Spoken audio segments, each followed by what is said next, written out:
Okay, so before the break, we had passed around some cardboard signs. Did we complete our cardboard signs? Yes. Okay. This is the time, so this is kind of a powerful moment when you can write down what has had you stuck and then what your life would look like if you were completely unstuck on the other side of the card. So at this time, if there's anybody that's brave enough to come up and just show us your sign, I encourage you to do so. No.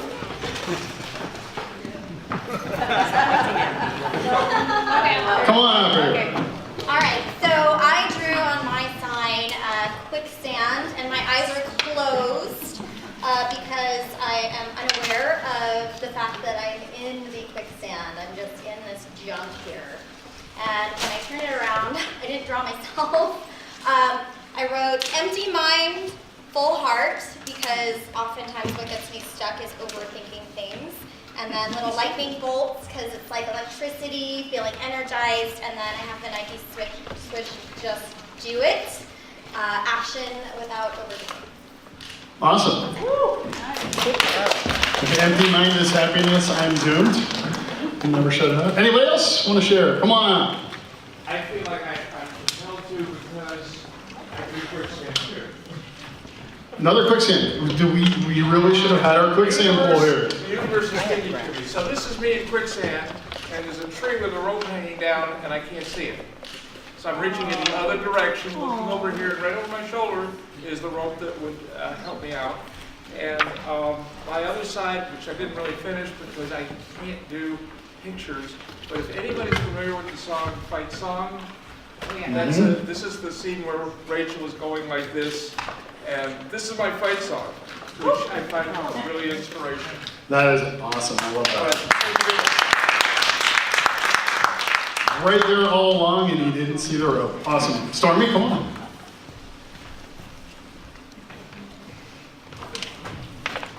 So I've got some pretty easy symbolisms. I've got a stop sign, meaning that don't tell me no.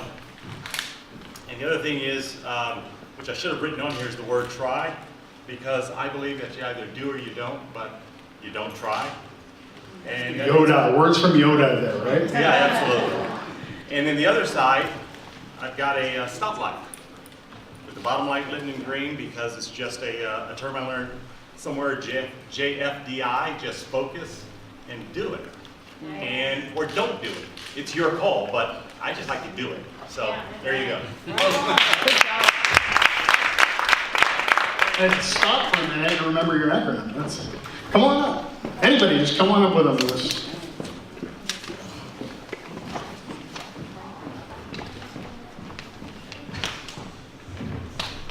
Hello. Hi. Okay, this is me stuck with technology. Can anybody relate? But this is me unstuck when I engage in it. I'm networking. I'm all into it. Nice. Any others? Come on. So this is my bad version of a brain, and it's behind prison bars because I feel like my biggest problem is getting stuck in my own thoughts and my own worst enemy. And I have the word heavy up there because when I'm stuck, everything, the whole world feels very heavy. You can't move, kind of like quicksand. And this is my unstuck. It's a picture of a sun. It just has the words that I think the sun to me represents clarity and optimism. And I have hope, freedom, light, and going with the flow and expression, because those are all things that are, to me, represent being unstuck.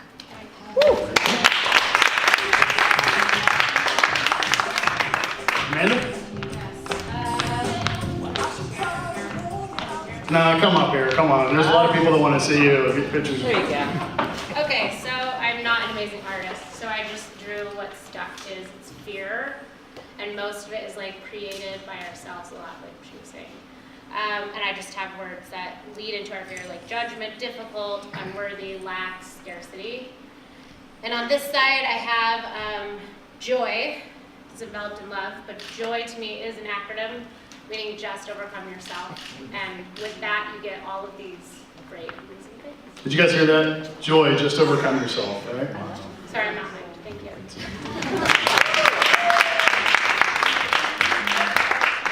Any others before I go? We have them? Come on. Don't be shy. Everybody can bring them up.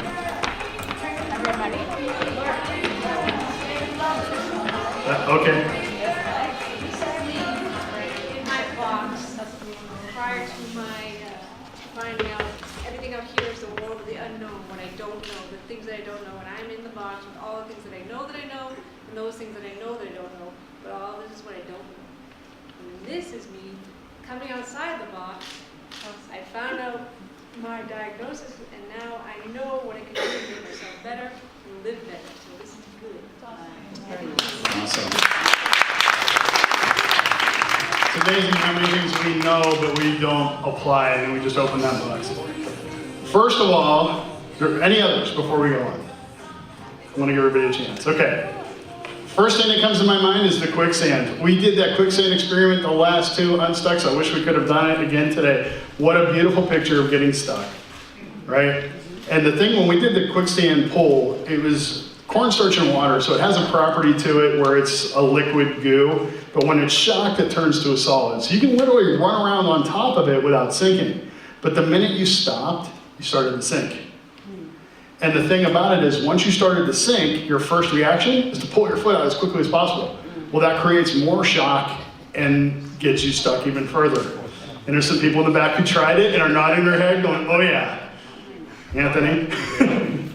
Yeah, so panicking will actually get us even more stuck. So that's an awesome illustration. The other thing that comes to mind is, as you guys were sharing, a lot of the pictures, I was expecting to see this is me stuck, and here's the complete opposite, unstuck. And that's not what we saw. What we saw was that your unstuck version of yourself was much different than your stuck version, right? So you're stuck in your head, but your other side was sunshines and something completely different. It wasn't just this is the bad and this is what the bad looks like when it's better. What that illustrated to me was that once you moved outside of yourself, once you got away from your problems, once you got away from what got you stuck, that there were brand new opportunities waiting for you. Those are the things that you enjoy, and those are the things that made you feel unstuck. It's not, I'm trapped in the box, I'm out of the box. It's, I'm trapped in the box, and now look at this wonderful life that's down the road, which I think is a beautiful picture of really what Unstuck is all about. So thank you for that. That worked out better than I could have imagined. because of just your pictures and what you guys feel about being unstuck. That was awesome. So we're ready to get on with some more speakers? So I am going to read from paper, which I don't like to do on stage. But this next speaker, his credentials could be an entire book, so I have to read. John DiDomenico is an Emmy-nominated actor, writer, host, comedian, and impersonator. He performs many different characters and is best known for his award-winning Donald Trump impersonation from ABC's The View and Laugh Factory. DiDomenico has been a professional performer for over 25 years and has been impersonating Trump since 2004. He's the official Donald Trump for numerous TV shows, making countless appearances on Conan O'Brien, Chelsea Handler, Fox News, Red Eye, Fox and Friends, The Blaze Network, and many more outlets. DiDomenico also reads and tweets and performs sketches on Slate's Trumpcast.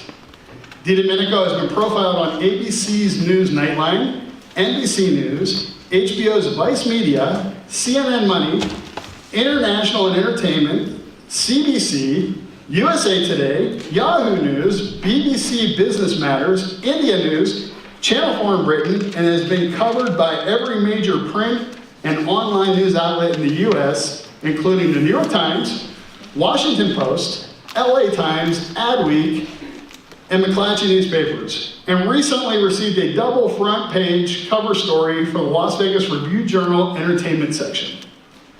John's originally from Philadelphia, where he started his career in acting, then moved to New York to work in theater, television, film, stand-up, and was a member of the improv comedy Some Assembly Required. He now lives in Las Vegas. John attended East Stroudsburg University and graduated from Temple University with a BA in speech communication. John spent a year as an intern for U.S. Senator Arlen Specter. DiDomenico overcame a severe speech impediment and learning disability as a child to become a performer. John's mission is to bring the right blend of experience, talent, creativity, and relatability that has led to an amazing array of events, life experiences, and outstanding performances. John's passionate approach to making every appearance engaging, meaningful, and memorable delights clients and audiences around the globe.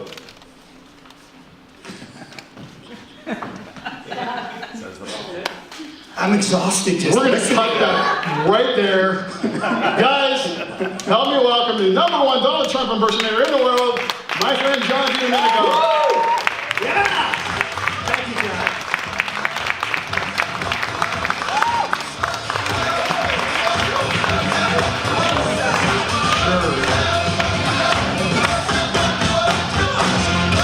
Come on, guys. Come slack. You know what I do. Woo! Town, fuck you up. Uptown, fuck you up. All right, guys. Thank you. Hi, everybody. Oh, man, this has been great. We've had an amazing array of speakers. Please give them all a hand. And our team, our great team, they sound good, they look good, they do a tremendous job. You guys have been a great audience. You've been fully engaged this entire time, and we really appreciate it. So I like to do things that kind of keep you engaged. So I want everyone right now to put on the biggest, cheesiest smile you possibly can. Just put on the biggest smile.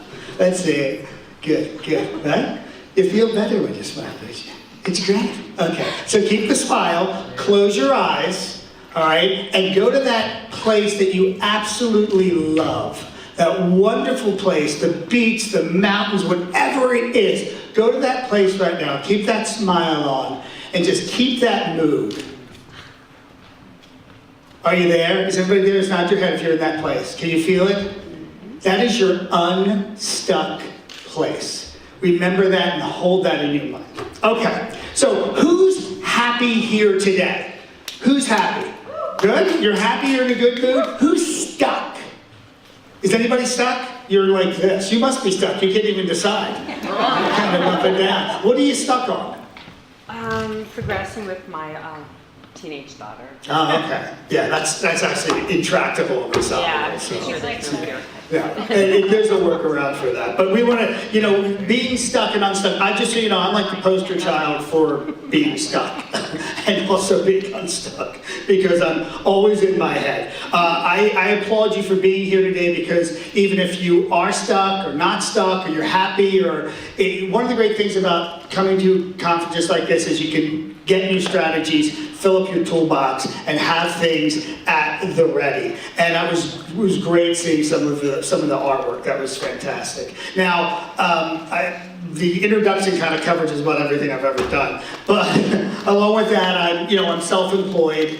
I'm an entrepreneur, I'm a business owner, I'm a writer, a comedian, and a speaker. And as John mentioned, I am like right now the #1 Donald Trump in the world. And it's by twist of fate. I've been doing Trump since 2004.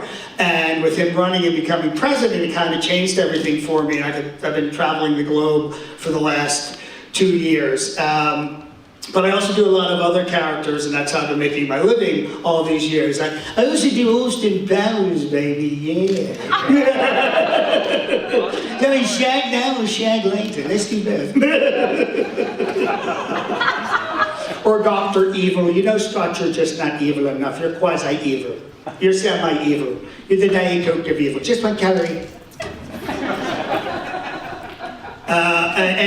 And doing impressions and doing voices is really important to me because of my speech impediment. It's actually the way I learned how to speak. I'm going to go into that a little more in a moment. Most of my work is on the road. Last year I was on the road about anywhere from 40 to 45 weeks. I was pretty much gone. And it's very exciting, it's very stimulating. When I'm on the road, I'm totally engaged, I'm focused, I'm traveling, I'm getting my energy from being all those places and airports. When I get home, what happens is I lose focus. I get overwhelmed. The bills are there, there's no adulation, there's no affirmation, it's all the stuff that I have to take care of. And if I'm not careful, I get stuck. There's just too much to do. I've been gone for so long. And there are days I'm so stuck, paralysis sets in. I don't want to do anything. I don't want to do anything. And one of the big things for me is one of the things I want to focus on, is I don't want to make any decisions. I also don't want to slap on a happy face and be funny and go do a show that night because I don't want to do it, but I have to do it. We have to do it. Because life moves forward with or without us. If we want to participate or we don't want to participate, it's going to keep moving. The good thing is that I've learned through all these years of a lot of serious ups and downs is that being stuck is temporary. Because I can reach into my toolbox, and which I've built over decades and decades. There will be something there that will get me unstuck. One of the things I want to do right now is you did eat, some of you were outside. I just want everyone to put their hands up and just reach up and just stretch a little bit. Just stretch. Put your hands up, reach up, okay. And I want to show you a very simple way to get unstuck. Keep your hands up. Under one of these seats, and don't do it yet, under one of these seats, I taped an envelope, and there's a $100 Amex gift card. Reach under and see if you're the seat with it. Okay, there's no money. I was just trying to make a point. Oh, that's the warranty card. That's the one that says don't rip. Sometimes it's very easy to get excited and become like momentarily unstuck. I used to live in New York, and I could be in a bad mood, I could be upset, and I'd walk down the street and there was Jerry Seinfeld. All of a sudden, there's Jerry Seinfeld. I just saw, you would carry that the rest of the day. It kind of like would pull you out. There's always these simple little things that you can do to kind of get you unstuck. John mentioned something very important though. I'm coming at about what I'm talking about, that you've already done your homework, that you've dealt with a lot of the issues in your life, because it's the momentarily stuck things that I deal with and that I would like to talk about. And I have to be honest, when I saw the speaker list for this event, I became overwhelmed. I became stuck writing my presentation. In fact, from the time I got here today, my presentation has pretty much changed entirely. Because I like to be in the moment, and I like to be, you know, I want to make it as fresh as possible, and I wanted to take in what everyone else was talking about. But I couldn't decide where to begin, what to focus on, and I caught myself staring mindlessly at my computer screen countless times, and I started working on other projects, and then I started cleaning the house, and then I watched some cat videos on YouTube. They weren't really cat videos. Then I did a couple of hundred emails, and it's always the task that looms the largest is the hardest to get done. And it goes to show you how tricky it is to recognize being stuck and then writing a presentation on it and getting stuck. Now, eventually though, I realized what I was doing, this is what I always come back to when I get stuck. For me, getting stuck is wasting valuable time. Being stuck is wasting time. I can make a lot of things. I can't make time. Time is the most valuable thing we have, and being stuck steals that away from us. It's one of those things, and sometimes you just have to take a break. So I closed my computer, I took a walk, and then I realized I needed a different game plan. So what I did was, instead of trying to write it out, I dictated it on my iPhone. Because of technology right now, we have a lot of options. They can kind of be detracting, but they can also help us. So I dictated it, got some sleep, and here I am right now. And the thing is, it would sound like, because I wrote it last night, because I'm writing about 5 different things at the same time. I don't work well under pressure. So some people think, oh, you thrive under pressure. You thrive under pressure. No, I don't thrive under pressure. I'd rather have written this much longer ago, but deadlines didn't make it possible. So you would think I would know better, considering that I've been stuck since, in and out of being stuck most of my life. I had a severe speech impediment as a child. And if you listen close, you can hear, I deal with it a lot. I have to constantly monitor the way I speak. I did 8 years of speech therapy, 2 times a week, from 1st grade to 8th grade. And then as an adult, I did 2 additional rounds to correct some of my speech impediment. Which is interesting considering what I do for a living. But I'm one of these people, I believe in leading with your weakness. That my biggest weakness is my ability to speak. So I just want to get right out there. I still deal with dyslexia. I had a really much significantly bad case of it as a child. I just assumed when you looked at something that's printed that everybody saw the letters lifting up and moving around. I literally assumed the letters would just move around. They'd move around on signs. And still, when I walked in today, all the letters rearranged themselves here. I have to be cognizant of that. So these are the challenges I dealt with. They're not as difficult to deal with as they were, but I always have to be on top of them and kind of monitor these type of things. And to add another layer on top of it, I had ADHD, which was great. I still have the attention span of a hamster. And it helps you it does help you get unstuck, but it really helps you get stuck at the same time. Now, even as a kid, I wanted to break out of the confines of my Philadelphia row home circumstances. My father was a really tough guy, tough taskmaster. He was a World War II vet.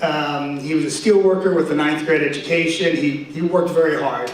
And my mom was a depressed homemaker who was under the impression she was royalty. These were not the people who wanted to hear your problems.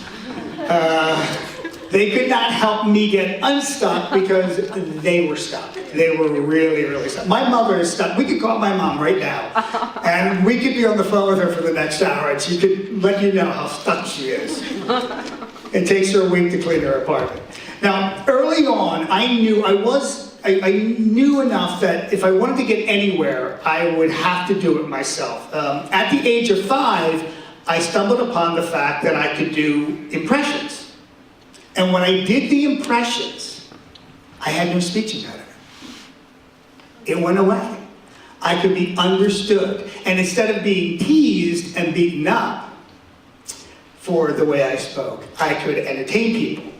And being understood is something we all want. We all want to be understood. We all want to be heard. So that was life-changing for me. It also empowered me because it was the first time I had real control.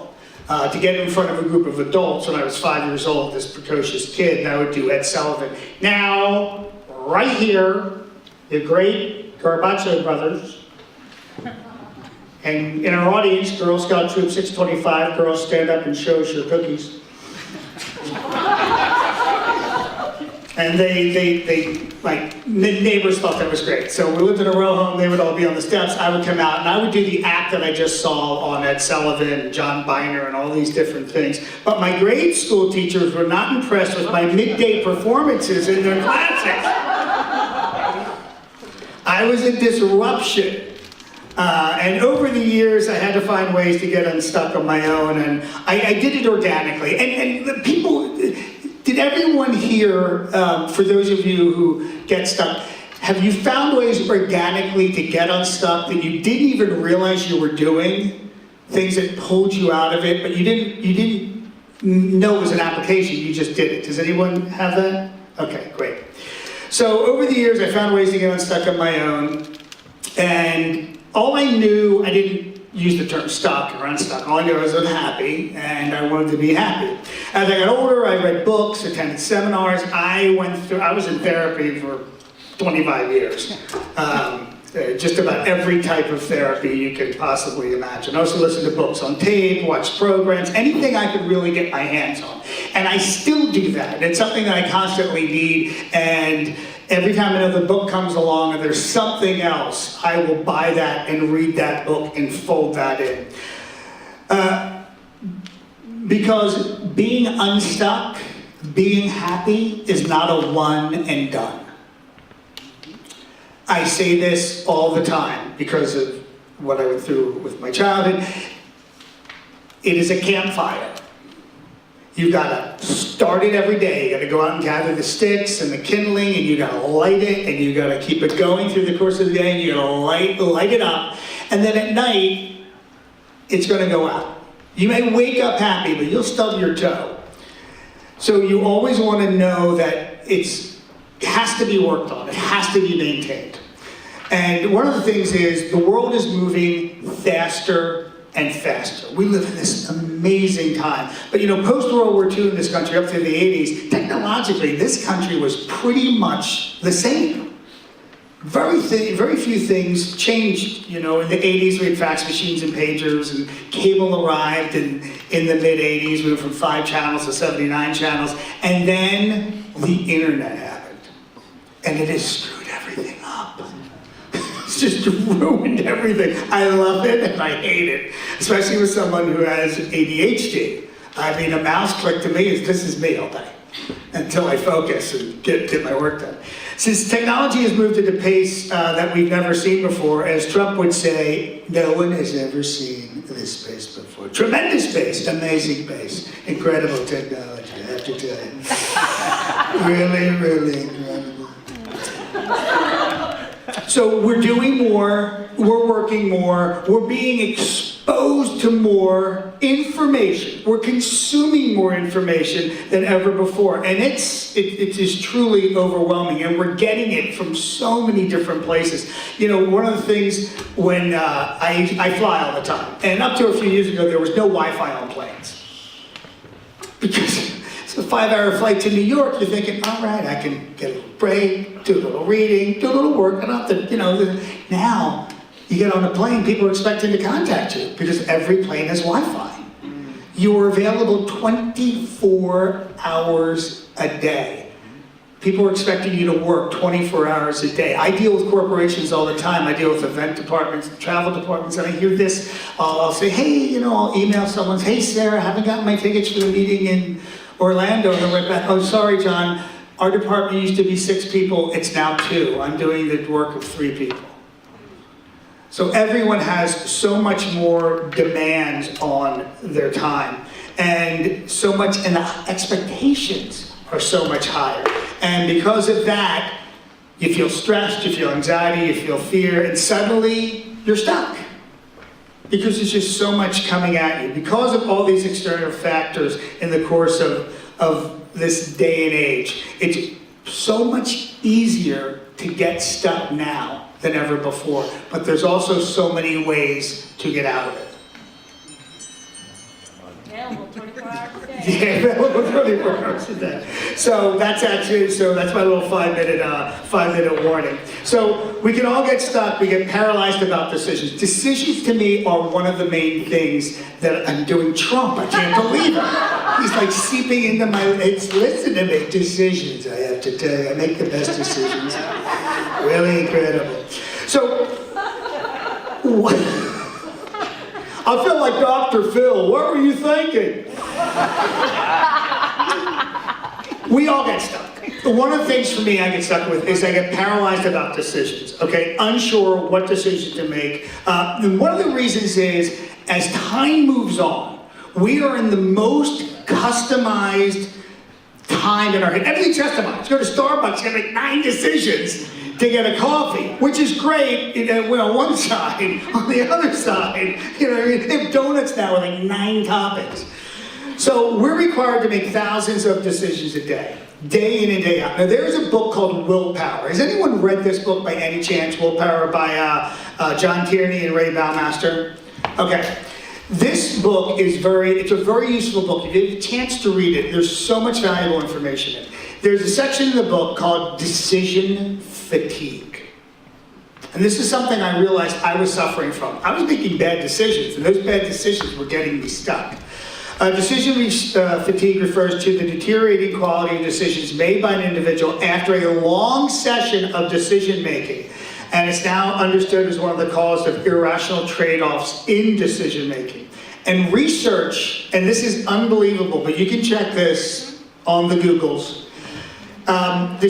Modern day humans are making close to 35,000 decisions a day. And I know that sounds staggering and hard to believe, but this is the number that they have come up with. And you can look it up. So some days you don't want to make a decision, but by not making a decision, you're making a decision. And that's where being stuck can begin. So I'm just going to jump ahead because John, should I wrap this up? Or okay, it's give me a little more time. So I want to point something out. And as you've heard with each speaker is dealing with a different thing, as we're all dealing with different things. But the feeling of being stuck is relative.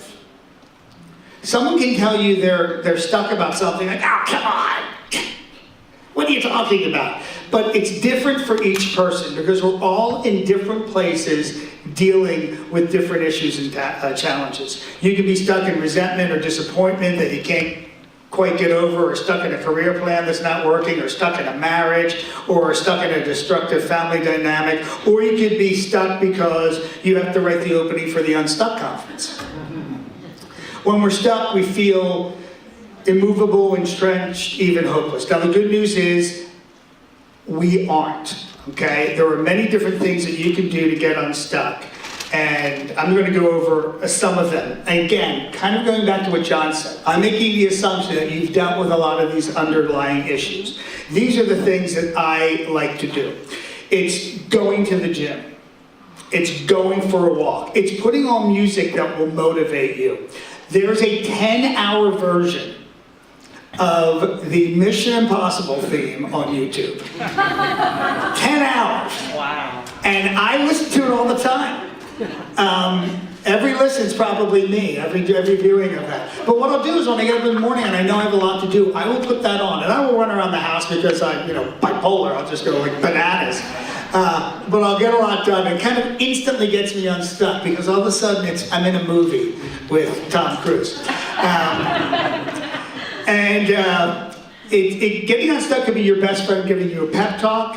It could be giving yourself a pep talk. Who here gives themselves pep talks? Fantastic. Has anyone ever here seen the movie The Matrix? Okay. There's a scene where Trinity has just jumped between two buildings. We all do this, right? She crashes through a window, falls down the stairs, all right, and is on her back. And she can't get up. And she says, Trinity, get up. And I've never heard this before. Talking to yourself. I mean, I've always done the negative self-talk, but positive self-talk, who would think of that? This is incredible. So after I saw that movie and it came out, I guess in the late 90s, I started doing that. That's how I pull myself up. John, get up. I am my own parent sometimes. And that's what you need to be unstuck. Sometimes you just have to be your own parent. So again, there's journaling, going on vacation, climbing a flight of stairs, or climbing Mount Everest. It's standing on the beach listening to the ocean, which a lot of people respond to because they found with research something about running water activates something in your brain. So how do you get unstuck? What are your quick fixes? I'm just going to go through the front row here. Yoga? Oh, that's great. Jump around. Jump around. Okay, we're in the same club. Okay. Let's pray. Writing. Okay, so everyone's different. One of the important things to know is what works for you. Have that in your toolbox. Have it at the ready. Always add to it when you can by attending things like this. And that's my time. Thank you so much. I appreciate it.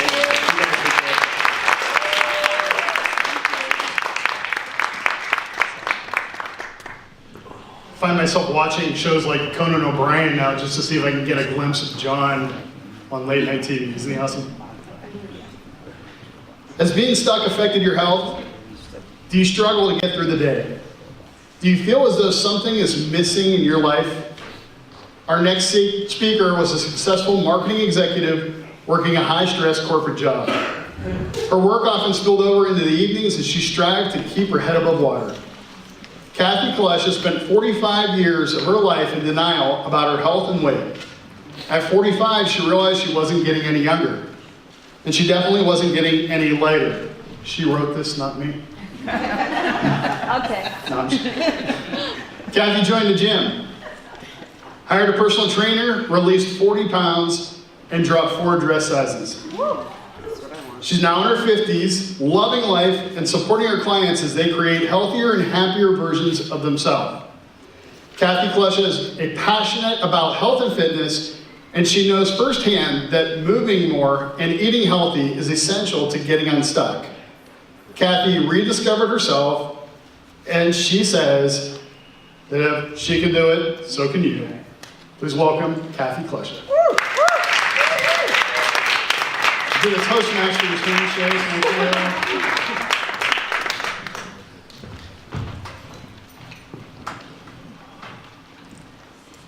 Have you ever had the experience in life where from the outside looking in, your life appeared absolutely perfect? You know, like those friends of yours on Facebook. My mom came to visit me in Washington, D.C. towards the beginning of my hospitality career. I remember one of the first mornings that she was there, she was almost giddy, watching the commuters come from the underground subway, like ants coming up through an anthill. She was so excited.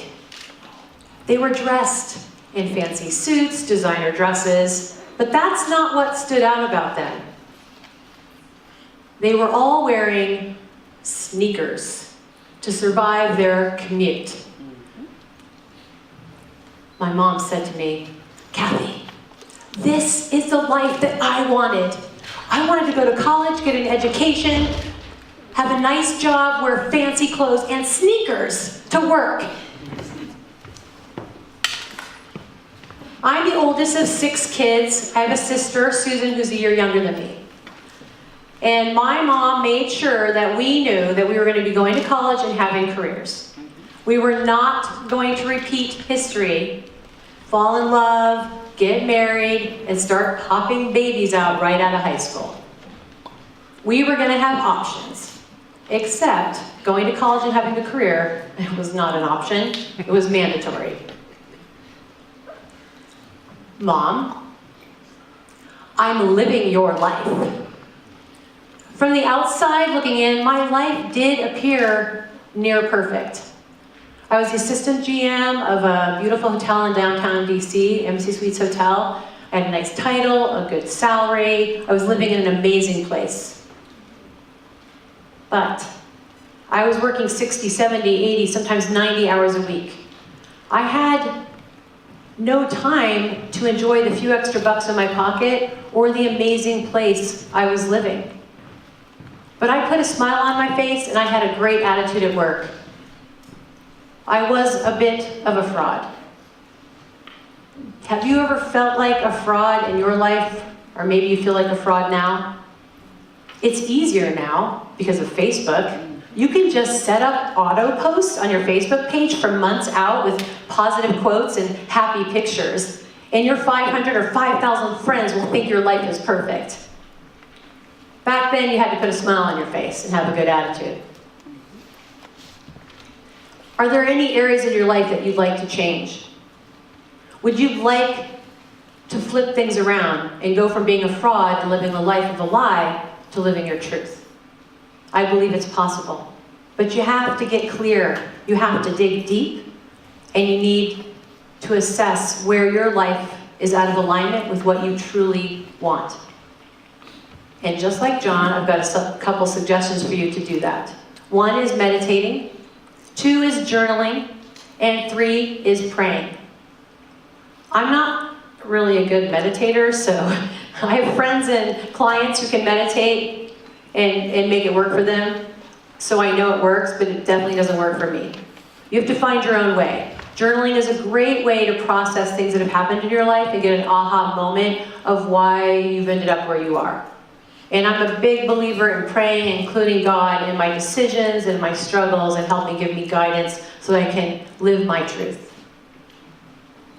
I was living the life that my mother wanted and the life she wanted for me and my sister, so we could have more options and more choices. And I was also in the process of proving my dad wrong. Because when I was younger, all through my youth, my dad found countless ways to tell me that I was never going to amount to be anything. 1 month before I graduated college, he interrupted a conversation I was having with my mom. Kathy, you're never going to graduate college.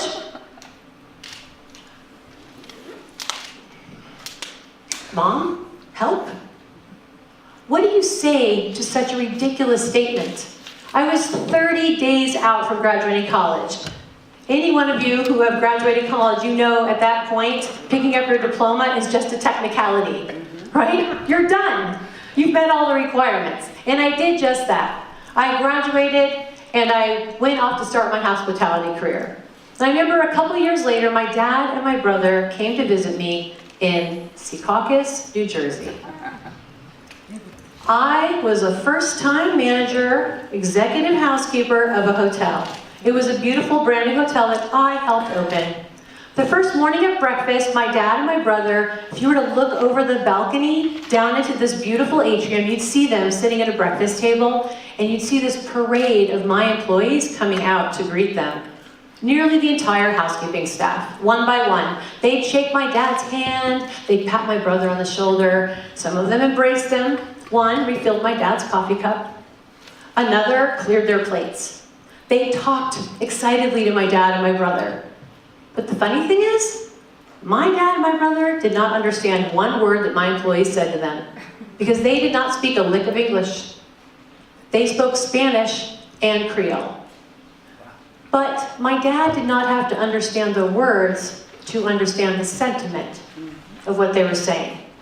At dinner that night, he was reflecting on his breakfast. You know, I felt like a VIP at breakfast, like I was the President of the United States. Your employees really like you, kid. you're a success. I'm proud of you.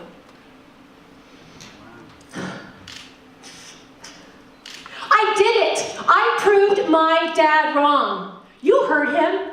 I was successful. I amounted to be something. Now you think that that would be enough, right?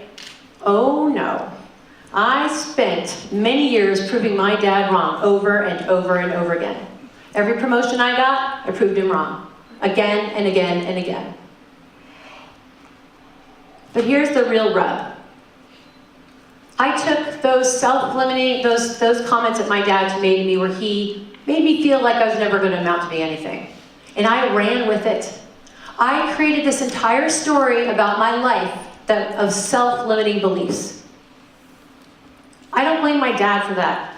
As I mentioned, I was the oldest child, and I did not come with a user manual.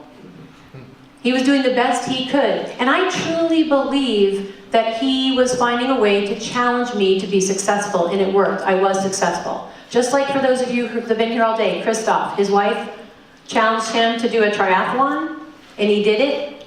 My dad did the same thing, and I did it. I took those comments and I created this whole story in my head. I own that. That's on me. Self-limiting beliefs, a big, hairy story. And it was up to me to fix it. Do any of you have challenges accepting compliments?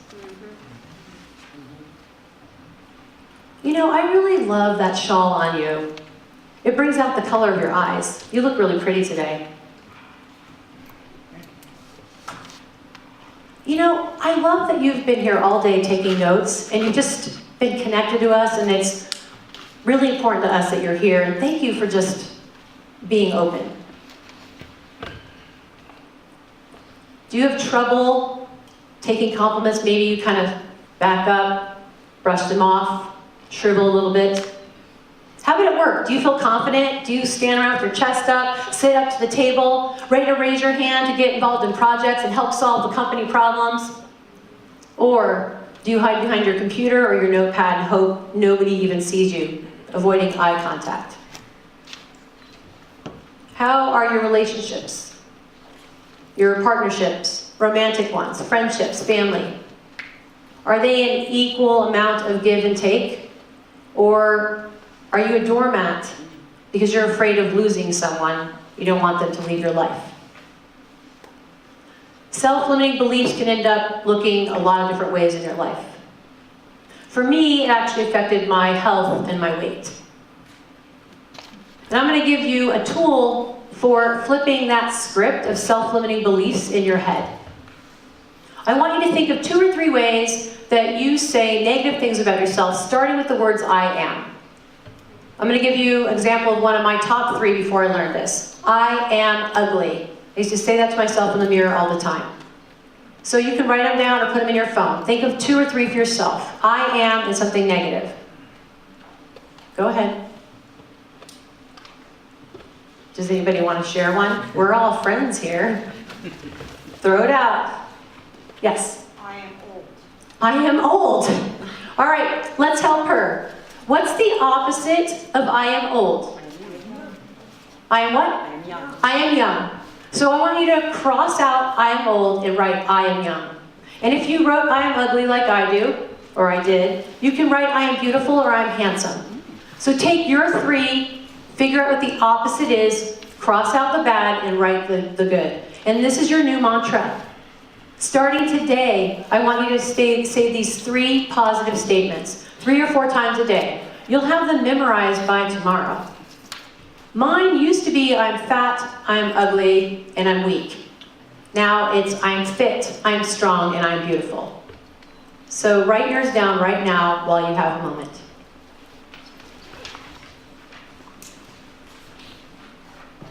I promise you this, if you do this every day, multiple times a day, within a week or so, you'll start to recognize other times you make negative statements, and you'll learn and know how to flip them upside down, and you will literally flip your script.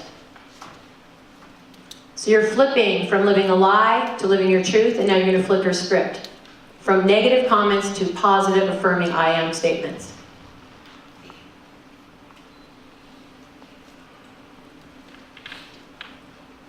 Not living my truth and being a fraud and having that terrible self-limiting story that I had in my head before I learned these strategies cost a price. For me, it was my weight and my health.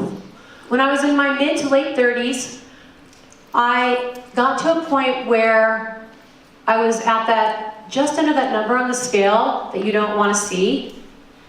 Do you all have one of those numbers that you want to stay under and you do everything you can to stay under it?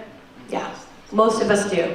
For me, it was 190 pounds. Please don't judge it. I know for some of you, 190 might be like, woohoo, I weigh 190. And other people are like, oh, yeah, I get it. That was my number. We all have one. If you took my weight out of the equation, my life was looking good. I was on an upward trajectory in my career. I kept getting promotion after promotion. I was relatively happy. Everything else was going great. But I hated my body. I hated it, and I was so angry at myself for letting it go so far. And I knew I had to do something because it was creeping into the rest of my life. So I decided at that moment, and it was the first step in dealing with my weight and my health, to accept myself and love myself. So instead of shaming myself and beating myself up, I flipped it. And I found gratitude, and I was able to count my blessings. So I counted all the other blessings in my life, and I embraced myself for where I was. Sometimes I tell people I was happy being fat, little white lie, but I loved myself where I was at that moment. And you know what? The 190 pounds never happened, because when you start loving yourself, you're able to make healthier decisions. Fast forward, my career moved forward. I actually had an amazing career in the hospitality industry, and I ended up in a couple jobs that most of my peers would have killed to have.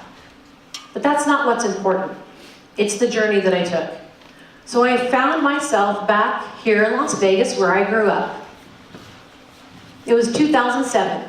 I was 45 years old, and I had a new job. And my number on the scale, that was the peak, went from 190, and now at this time it was 180. And I was about 172 pounds. And as soon as I moved here with the stress and a change of lifestyle, every week a pound was going back on that scale. And I was like, oh, no. I gotta do something about this. And this time it's gotta be bigger. So I went to the gym, signed up, hired a trainer, and I did everything he told me to do in the gym and in the kitchen. Every day, every week, every month. I followed his instructions. And after 2 years, I found that I had lost 40 pounds and dropped 4 dress sizes. All those little changes I made in the beginning rippled almost into a snowball. And at 47, I was in the best shape I had ever been in my life. I was at the smallest size that I ever remember wearing, even before 16 years old. But I was also happy. I really, truly did love where I was in my life, and I loved myself. What price have you paid in your life for being a fraud and for writing your own self-limiting script? How has it resulted in things not being where you want them to be in your life? Do you know what your truth is? Do you know where your script is awry? One morning, I was going to meet with my boss. I remember it. I remember what I was wearing. I'm sitting outside her office. It's like 8:30 in the morning. The door opens, and I see my boss, and then to her left, I see the head of HR. You've been there. I know exactly what's about to happen because I've been on the other side of that desk having those conversations with people. This is all I remember. Blah, blah, blah, blah, blah, blah, blah, blah, blah. I don't know what they said, but in my head, oh, it was loud. We're gonna be okay, right? This is happening, oh my God, we're losing our job? This is what we wanted, right? We hate that new guy, right? We hate this job, right? It's gonna be all right? And then when the blah, blah, blah stopped, the voice in my head stopped, they handed me some papers to sign later, and I walked out, got in the car, drove home, put some sweats on, and sat on the sofa. And I thought about my friend Kathy, who had lost her job, same name, yes, a couple years ago before that. And it took her about 6 months to get over it. It took me 1 day. And let me tell you why. Because I had started 2 years prior to create change in my life. I was on a forward momentum. of living my truth with a new script in my head. So now, losing this job, I was actually able to go after the truth. And I was able to publish that new, limitless script that I had written for myself. And I was happy and healthy. And that's why I'm able to be here today, and that's why I'm here today. Because just like my intro said, I want you to know if I did it, so can you. So can you. But there's one last step. It's changing your perspective. It doesn't matter what your life looks like from the outside in. It doesn't matter what other people think of you. The important thing is looking at your life from the inside out. Who do you want to be in the world? What do you want to contribute to the world? What legacy do you want to leave the world? Your perspective from the inside out. Thank you so much. All right, Kathy. Very nice. Thank you. Keep it going. I don't like to leave the stage so it goes back. No, standing. Standing. Come on. Pull me up. There you go. Another round of applause for her. Thank you.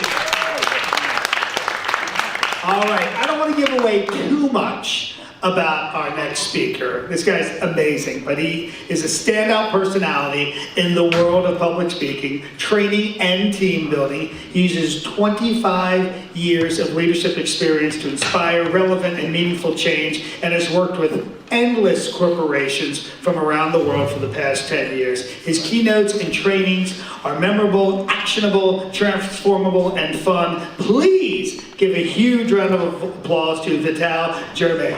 Come on, let's do it! Keep the energy up! Thank you, John. Thank you.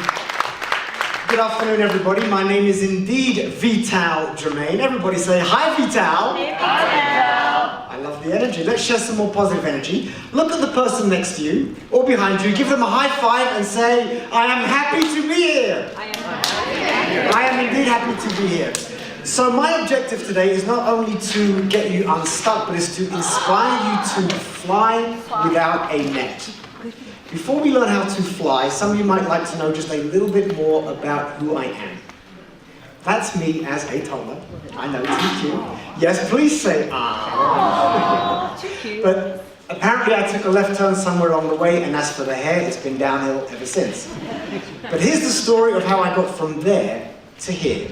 And I'm going to do it in less than 20 seconds. I'm originally from Belgium, but born in the Congo. Black mother, white father, 3 half sisters, 3 half brothers, some black, some white. Grew up in a home in England. I've worked all over the world. I'm fluent in English, French, and Dutch. Un poquito español. Came to American Ireland to pursue a dream. New York, New York. Had no job, was broke. I'm Virgo. I'm divorced with no kids, though we did practice a lot. I love dark chocolate. I'm a former Cirque du Soleil performer, turned choreographer, producer, business owner, and top-selling author of a book called Flying Without a Net. Thank you very much. Did you guys get any of that? Yes. Yeah. Somebody throw it out. What did you get? I wrote a book called Flying with a Net. Yes, good segue, but just hold that thought for a second. We're going to hold that thought. What else did you get? Here in the front. Trump fact! I did not say that. I did say that I'm half black, half white, which is actually the complete opposite of Trump. But thank you for that there in the back. What else did we get? One other thing. You don't have children, but you practice a lot. Moving on. Moving on. Yes, I do practice a lot. And I love dark chocolate. Who likes Belgian chocolate? Yes, it's delicious. Going back to my book, Flying Without a Net, I'm very proud, and I quickly want to share this. It's not a sales pitch, but I'm very honored to say that the first book, Flying Without a Net, is actually an Amazon top seller. And then the sequel is called Flying Without a Net 2.0. I've had great feedback. People have said that it's helped change their lives, inspired them to pursue their goals and their dreams. It's predominantly about perseverance, attitude, hope, belief, overcoming challenges and conquering our demons in order to live a fuller, happier life. So Flying Without a Net. It's also about life in Cirque du Soleil. Who has seen a Cirque du Soleil show? Which one have you seen, young lady? Le Rêve. That's actually not Cirque du Soleil, but yeah. The Elvis. The Elvis, okay. Love, okay. Anybody else? Car. Anybody seen Mystère? I was in Mystère. Did you like it? You better say yes. Yeah? So let me ask you this. What do you think it takes for Cirque du Soleil performers to reach those levels of excellence, to be extraordinary? What does it take? Practice. Dedication. Commitment. Dedication. What else? Discipline. Discipline. Talent. Passion. Who said passion? I love passion. Yes. One more. Talent. Courage. A lot of luck. Hold on to all of those words. We're going to get back to them. As we pursue our goals and our dreams, life gets in the way. We have a teenage daughter who is a challenge. We lose doubt. We don't have the time. Maybe we don't have the financial resources or the educational knowledge. The dog ate our homework. We have kids. We just simply lose track. We lose motivation. Can anybody relate to any of those things? Fear. But what is the one thing that holds us back more than anything else? What is the one thing that holds us back more than anything else?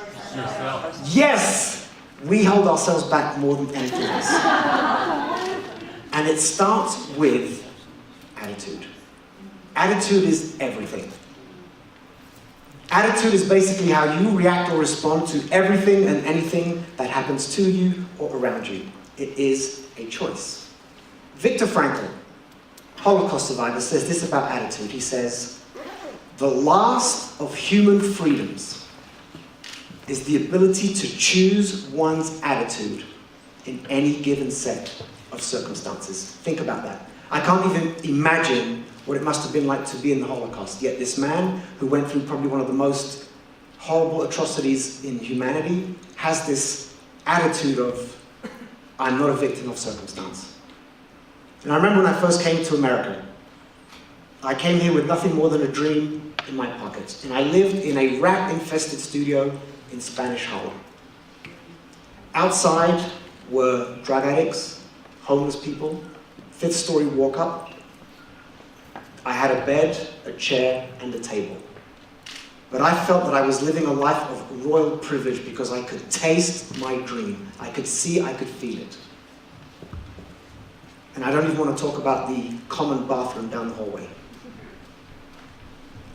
And there were moments, regardless of having a positive attitude, there were moments when I did want to give up. I did lose hope. I felt very stuck. And what would I do? And I'm going to use a road trip as an analogy. You've been in your car, driving for miles across country to get to your dream. You've gone over some rugged terrain that shakes the life out of you. You've run out of gas. You've got a flat tire. And you're exhausted, you're thirsty, you're hungry. What do?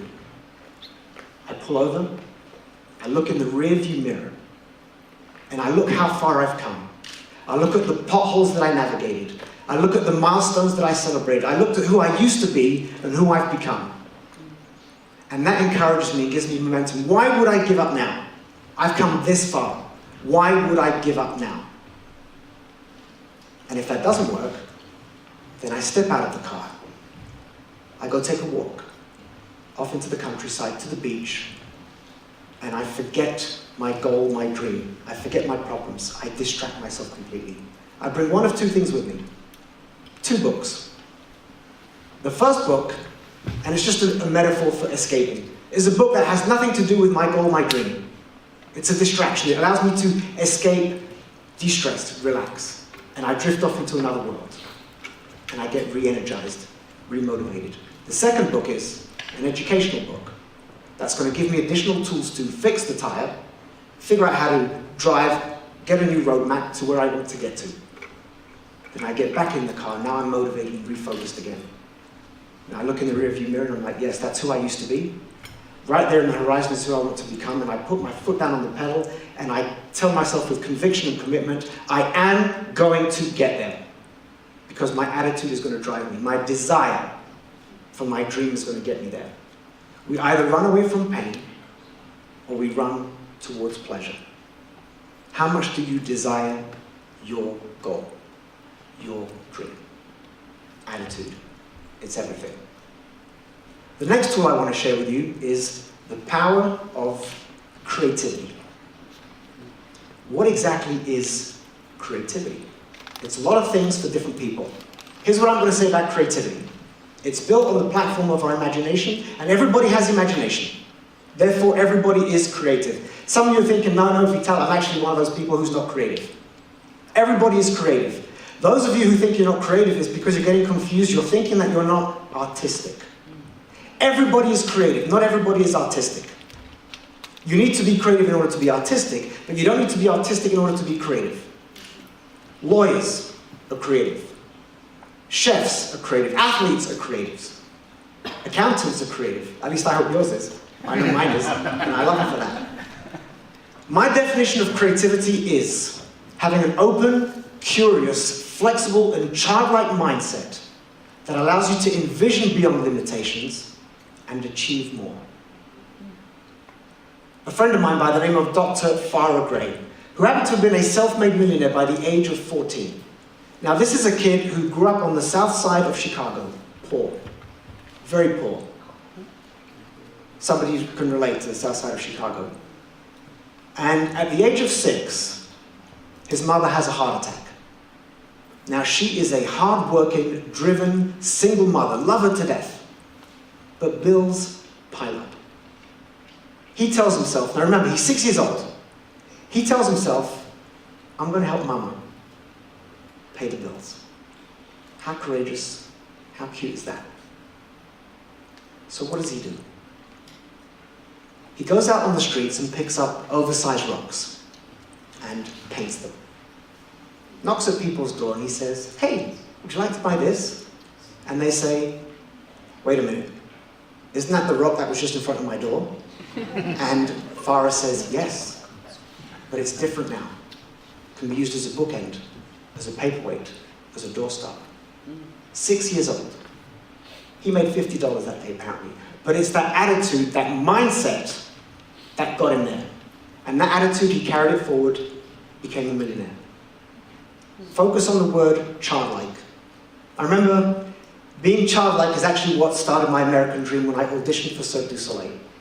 I go to this audition, a friend of mine calls me the day before and says, Vital, there's this company called Circus du Soleil, whatever, couldn't pronounce it, go and audition for them. And I'm thinking, this is really silly, why am I going to join a circus, become a human cannon, clean up elephant dung, and roommate with a midget?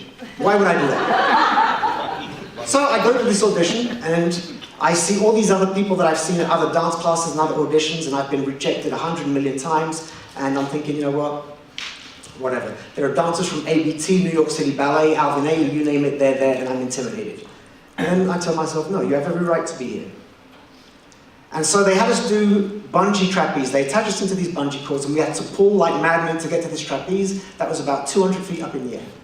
All right, it was 45 feet, but it looked like 200 feet. And all the dancers that went before me, they got up there and they got onto the trapeze and were bouncing around with these bungees, and they were doing these beautiful tendus and développés, and I'm thinking, oh, they're so beautiful.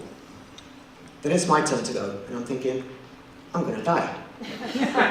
But then that little child in me says, yeah, but it's going to be an amazing death. You're going to have fun. So I'm pumping away, reach the trapeze with one hand. I'm so scared I can't let go. I'm actually afraid of heights. And then eventually I let go and I grab the trapeze, and they help me get up and sit, and I'm sitting on this trapeze, and all of a sudden the world is my oyster. I'm thinking like, booyah, I've made it. And then they tell me, okay, we want you to fall backwards into the dark void. I look back, I'm shaking, I'm afraid they all look about this small. I decide, okay, whatever. I fall backwards, my stomach is in my feet, next minute it's in my head, then it's in my bottom, and then it's back in my neck, and it's all over the place as I flip. Now, instead of being beautiful and elegant, I'm like, you know what, who gives a crap? And I start being like really goofy and stupid and childlike, like, hey, look, flying monkey, like aerial robot. And I just start goofing around because I don't care. And at that moment, I was probably my most authentic, genuine Vital Germain that I'd ever been at an audition. And they loved me for being authentic. I did not attach myself to the outcome. Think about that. If you don't attach yourself to the outcome, it frees you, it liberates you. That's the value of being childlike. On a more personal level, imagination saved my life. I wouldn't be here without it. Now, this story I've shared many times, and it's actually got a happy, necessary Hollywood ending, and if I get a little bit verklempt, just bear with me here, but At the age of 3, while living in London, my father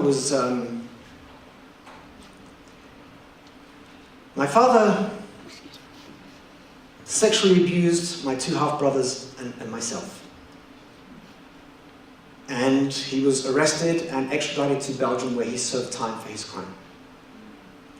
Now, at the age of 3, I don't remember that happening, but my body does. Don't ask me how that works, but my body remembers it. And as a result, my mother seeks salvation in a bottle. She becomes an alcoholic. Guinness and gin, her beverages of choice. And so for the next 3 years, I witnessed this beautiful, elegant woman fade into a shadow of herself. During moments of drunken anger and frustration, she throws me and my brothers out into the cold winter streets of London. We steal food to eat. We cuddle up in doorways to fight the cold, and then just go to school the next day as if nothing had happened. Again, attitude.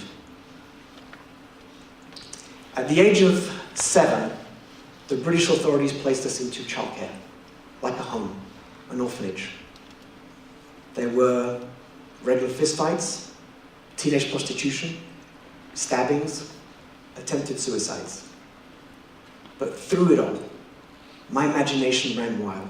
I envisioned a better tomorrow. I was going to fly. I was going to live. I already wanted to come to America. My mom had a crush on Jack Lord, Hawaii 5-0. And I was going to come to America. I was going to be Michael Jackson. Now, my attitude got me through those days, despite statistics predicting that I'd be dead or in jail by the age of 18 due to gang-related violence or other self-destructive behaviors. I'm happy to say, I've never been to jail. And if I dare say so myself, I think I'm okay for 53 years old, right? Not bad, right? Yeah, give me some love for that. The secret is healthy mind, healthy body, healthy spirit, and lots of Belgian chocolate. That's basically the secret. But again, it goes back to attitude. You are never a victim of circumstance. Tap into your inner child. Use that enthusiasm, that innocence. A baby, as it's learning to walk, gets up 100 times, 200 times. It doesn't say, this walking stuff is not for me. It just gets up and does it. Apply that attitude to when you feel stuck. What would that little inner child of you do? When he's been told, don't go in the cookie jar. So what do? You go in the cookie jar. And you enjoy the rewards of your pillaging and of your misbehavior. Take a risk in life. Don't be afraid to fail. Michael Jordan says this about failing. He says, I've missed over 9,000 shots in my career. I've lost more than 300 games. 26 times I've been trusted to take the game-winning shot and missed. I failed over and over and over again in my life. And that is why I succeed. So don't be afraid to fail. So, my quick challenge to you. We all go to these conferences, we read books, we see videos on YouTube, and we're gung-ho, we're motivated. You're all going to leave here and be like, you know what, I'm going to go and do this. I'm going to go live my dream, I'm going to go write that book, I'm going to become the person that I want to become, and then 2 days later, it kind of fades a little bit. And then a week later, and Kathy, you touched on this, and then a week later, we completely kind of get back into our old habits. So I'm going to give you 2 challenges. The first one is, remember the words you shouted out about what it's like to be in Cirque du Soleil, what it takes? What are 3 things that you need to do more of, be better at, to achieve your goal? Do you need more passion? Do you need more dedication? Do you need more commitment? Write down 3 things that you need to do in order to achieve your goal and your dream. 3 things. If you can't think of 3, maybe it's just 1 thing that you're going to commit to.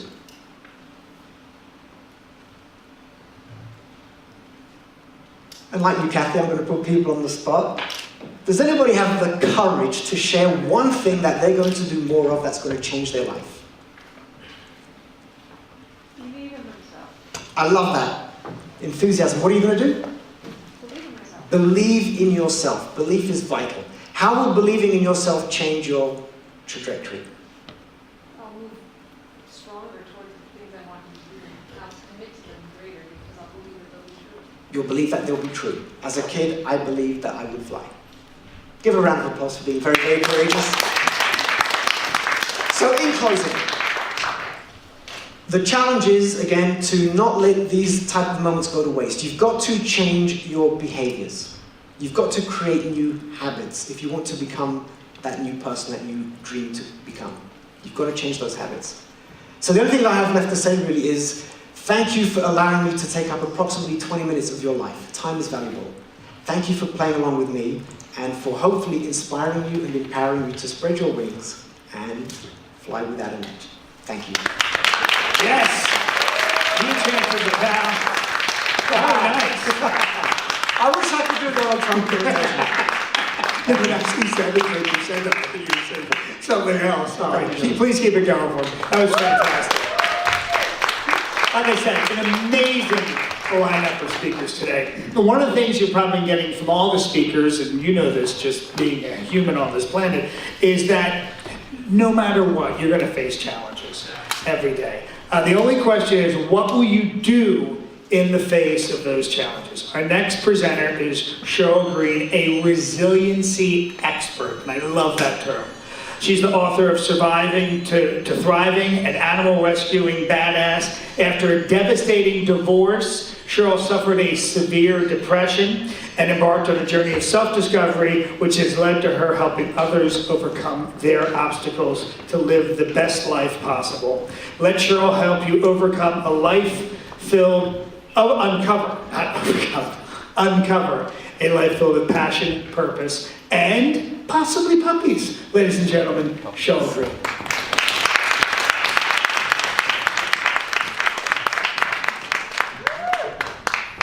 Do you need this?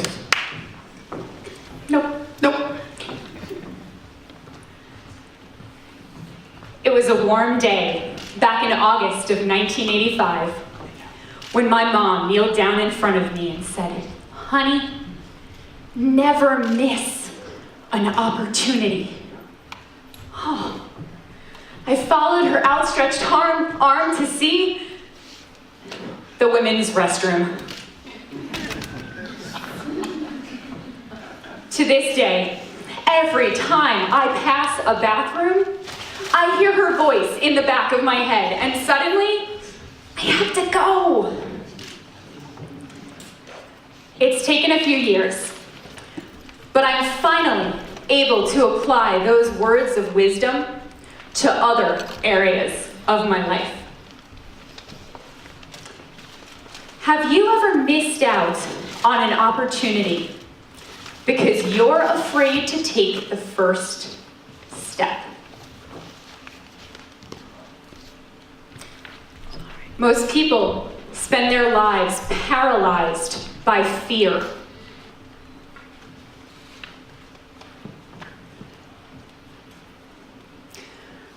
They live other people's lives.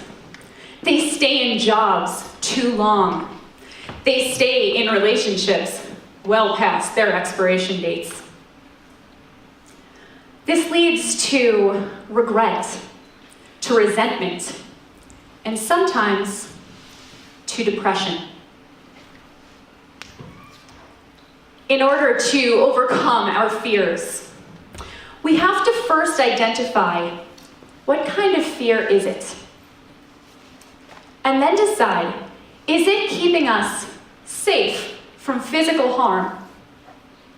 Or is it just our ego playing tricks? When I was doing the research for my book, I came across the term feararchy. This was by a man, Karl Albrecht. And he described the 5 types of fear that are biologically ingrained.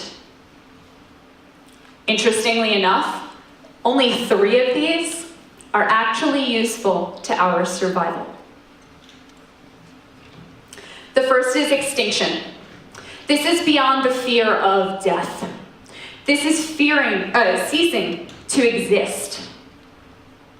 The second is mutilation, fearing the loss of a body part.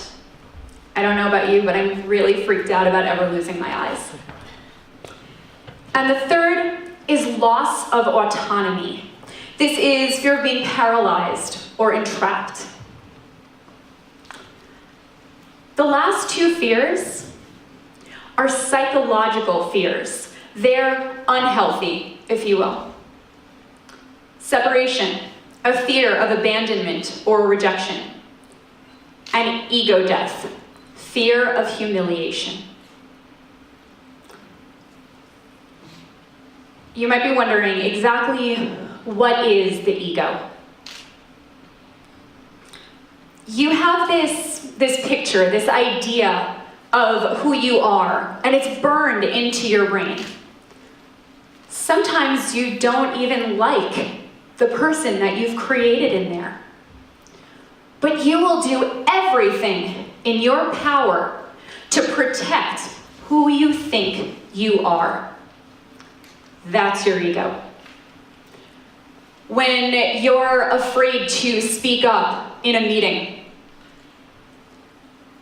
when you're afraid to apply for a new job, when you're afraid to ask out that gorgeous server, that's your ego. When you're so terrified of the thought of public speaking that you break into a cold sweat and go hide in a bathroom stall, that is not what I was doing, by the way. That's your ego screaming, "Oh my goodness, what are you doing? Sit down and be quiet, and we can stay safe." How many opportunities have you missed because of this unhealthy psychological fear? The next time that you find yourself saying, "I'm too scared," ask yourself, what kind of fear is this? And is it keeping me safe? Or just keeping me stuck? Do you remember the show What Not to Wear? Right? It was on about 10 years ago. It was on TLC. Two hosts would show up and surprise a bad dresser. And then they would take them on a whirlwind shopping spree and a full makeover. I loved this show. I watched it all the time, every episode, multiple times, and I dreamed of the day that Stacey London would show up at my house, rip my closet apart, donate all of my clothes to charity, and then take me shopping. It never happened. Unfortunately, my wardrobe wasn't bad enough.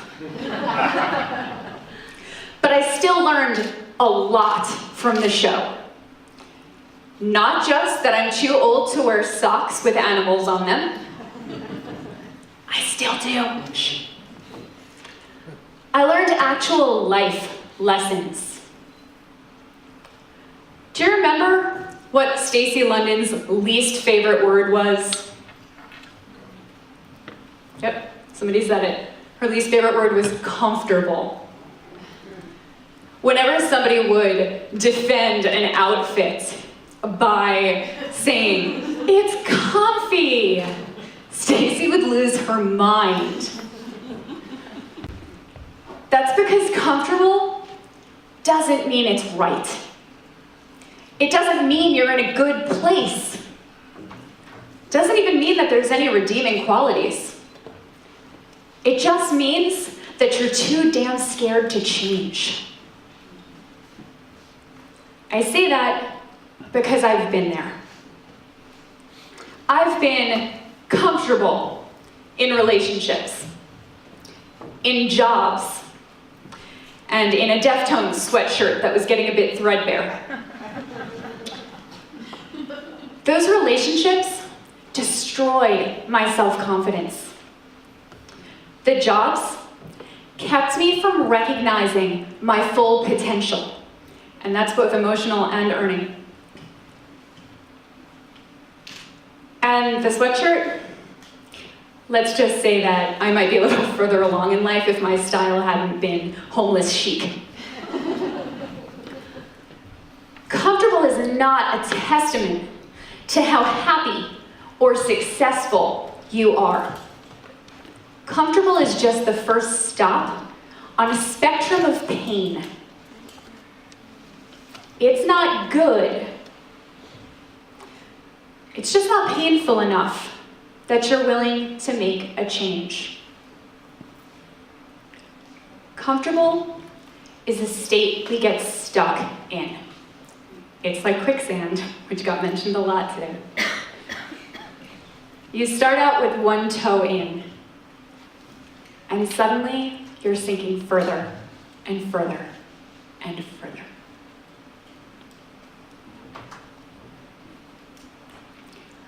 I wasn't happy in my marriage. I wasn't satisfied. I was just comfortable. It wasn't until my husband got arrested that it became painful enough for me to pull myself out of the quicksand and face my fear of being alone.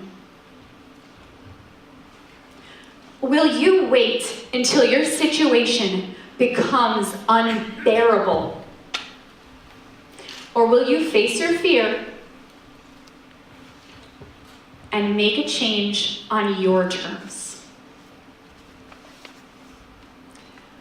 Now, I have a couple of suggestions that I've used how to get out of this paralysis. Would it be okay if I shared them with you? The first one is called a regret hangover, not to be confused with a tequila hangover.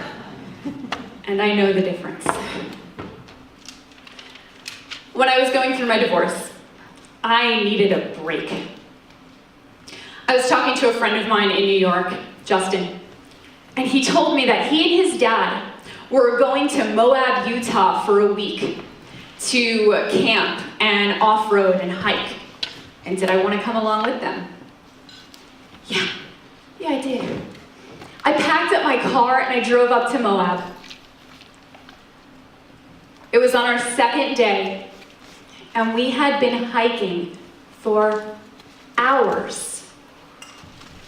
I was weak, I was exhausted, and I was ready to throw in the towel. Actually, that's a pretty good summation of my life in general at that point. I was 5 feet from the top of the mountain when I gave up. Just flat out refused to move another inch. Until Justin's dad held his hand out and said to me, "Cheryl, if you don't come up here, you're going to regret this for the rest of your life." Yikes. Okay.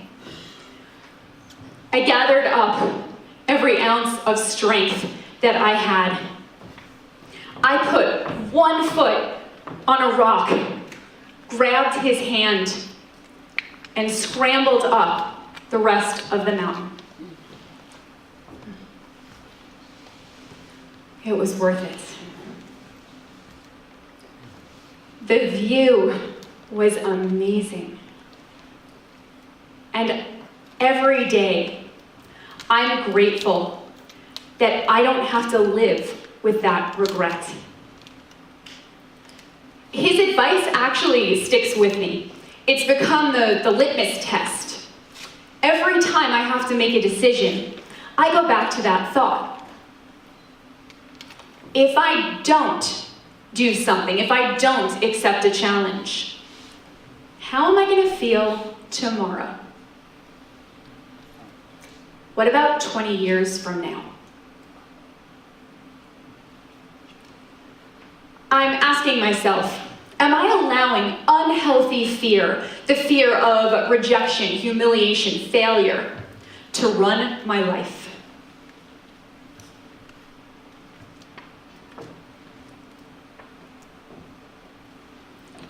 Every time I walk onto a stage, there is a voice screaming in the back of my head. What the hell are you doing? This is terrifying. Why don't you just go sit down and we can be safe? But compared to the regret that I'll feel if I don't get up here, it's not quite as scary. Are you allowing your fears to control you? What if the next time you had to make a decision, you applied the regret litmus test? It could be something as small as whether to join a friend for belly dancing class, or as large as whether to travel to a different city and accept a new job.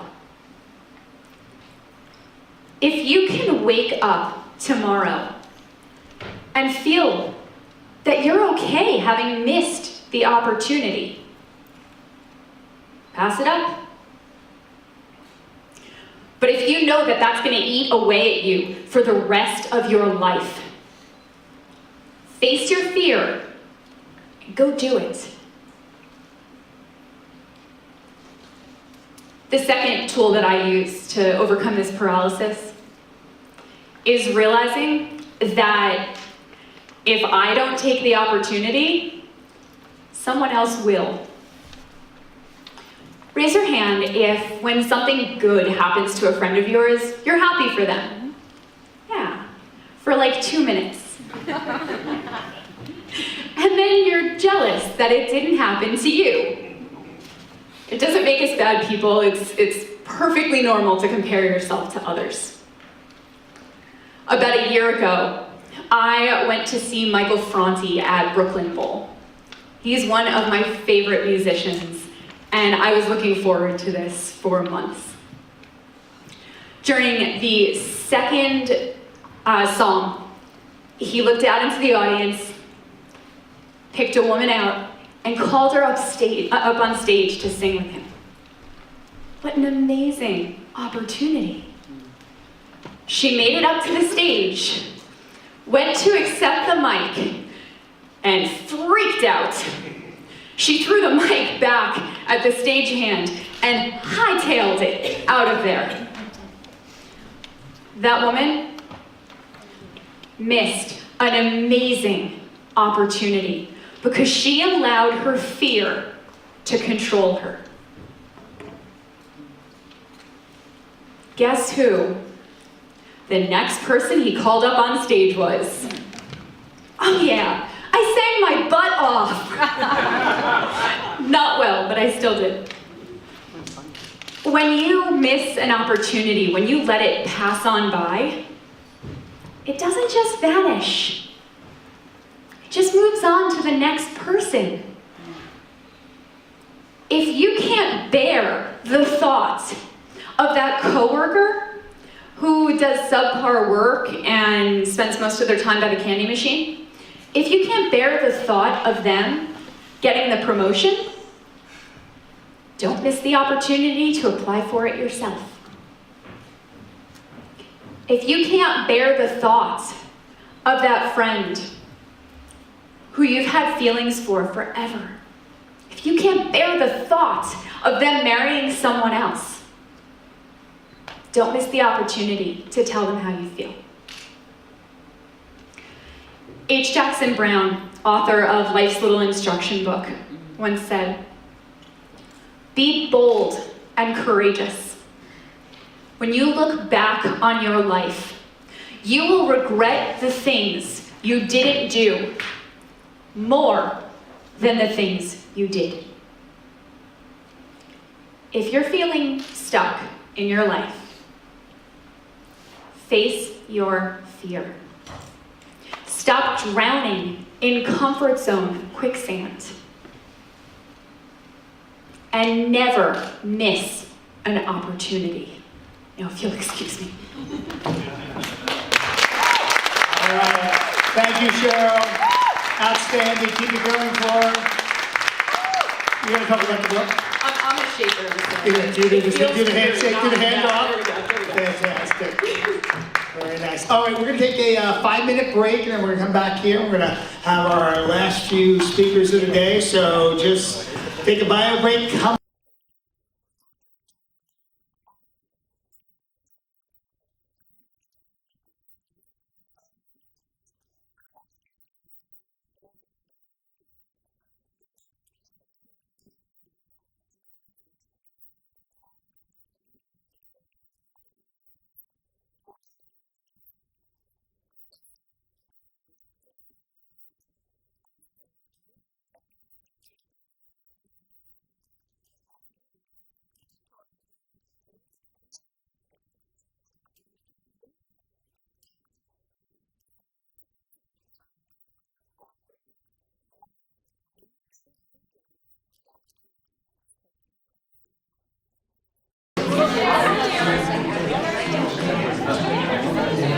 Some good stuff. Good here. Well, I have not. There we go. Well, is it? There's my audience. Okay, Some good shots. got another little activity to break up the day a little bit here. Okay, what we're gonna do is we got a little contest we're gonna do. And I know that we have like way more people on this side of the room than over here for some reason, but we're gonna make this work anyway. We're still gonna go, this side here I still think can kick butt with like half as many people. We're gonna have a contest. I need 3 volunteers from each side of the room who have not been to an Unstuck conference before. Because we've done this before and I don't want you to give it away. So who are 3 people? We have 3 on this side that have not been. Ashley. Greg, you just voluntold. 1 more from this side of the room. 1 more volunteer. Anybody? Once, twice. He's going anyway. Jamie, you know what we're doing. Tony Lynn, 3. 3 on this side. 1, 2. Stormy, you've actually done this before at NSA. So 3. You guys, if you can get up and go see Denise in the back of the room. We have 1 other person who hasn't done this before who would like to. It does involve like running and moving stuff, running people over. I can run people over, but I have done it. You have done this before. I'm going to take 1 more person. Denise, what do you think? Okay. Go tap out Tony Lynn there. She's done. She knows this. She doesn't need to do this. Okay. Now here are the instructions. Listen carefully. Pick 2 people in your group to be the movers, and 1 person is going to be the rap. We're going to have some rap stars in the group right here. 2 people are going to get back to back. Stand back to back. 2 people on your team are going to stand back to back. Denise, help them get back to back. There you go. When I say go, the 3rd person in the group, you're going to take a roll of wrapping paper, wrap them up, and tape them. Are we wrapping them? Make sure that they're even. You guys start next. Put both groups next to each other, please. Put both groups next to each other, please. Put both groups next to each other. Because once you're wrapped up. Are they going that way? Yes, once you're wrapped up, you are going to make your way to the front here, and whichever group gets to the front first wins. So 2 people are wrapped up. 1 of the people in the group is doing the wrapping. Once you're wrapped up, you just move to the front of the room. The first group to the front of the room are the winners. So when I say go, grab the wrapping paper. Ready? Set, go! You guys can cheer on your side of the room.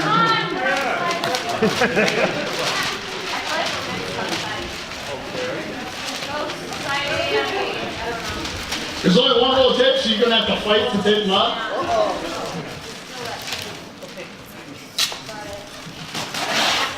Come on, guys, make some noise for him. Give him a hand. No photos. No photos. No photos! We got better, we got video. Once you're wrapped, you can make your way to the front of the room. Go sideways.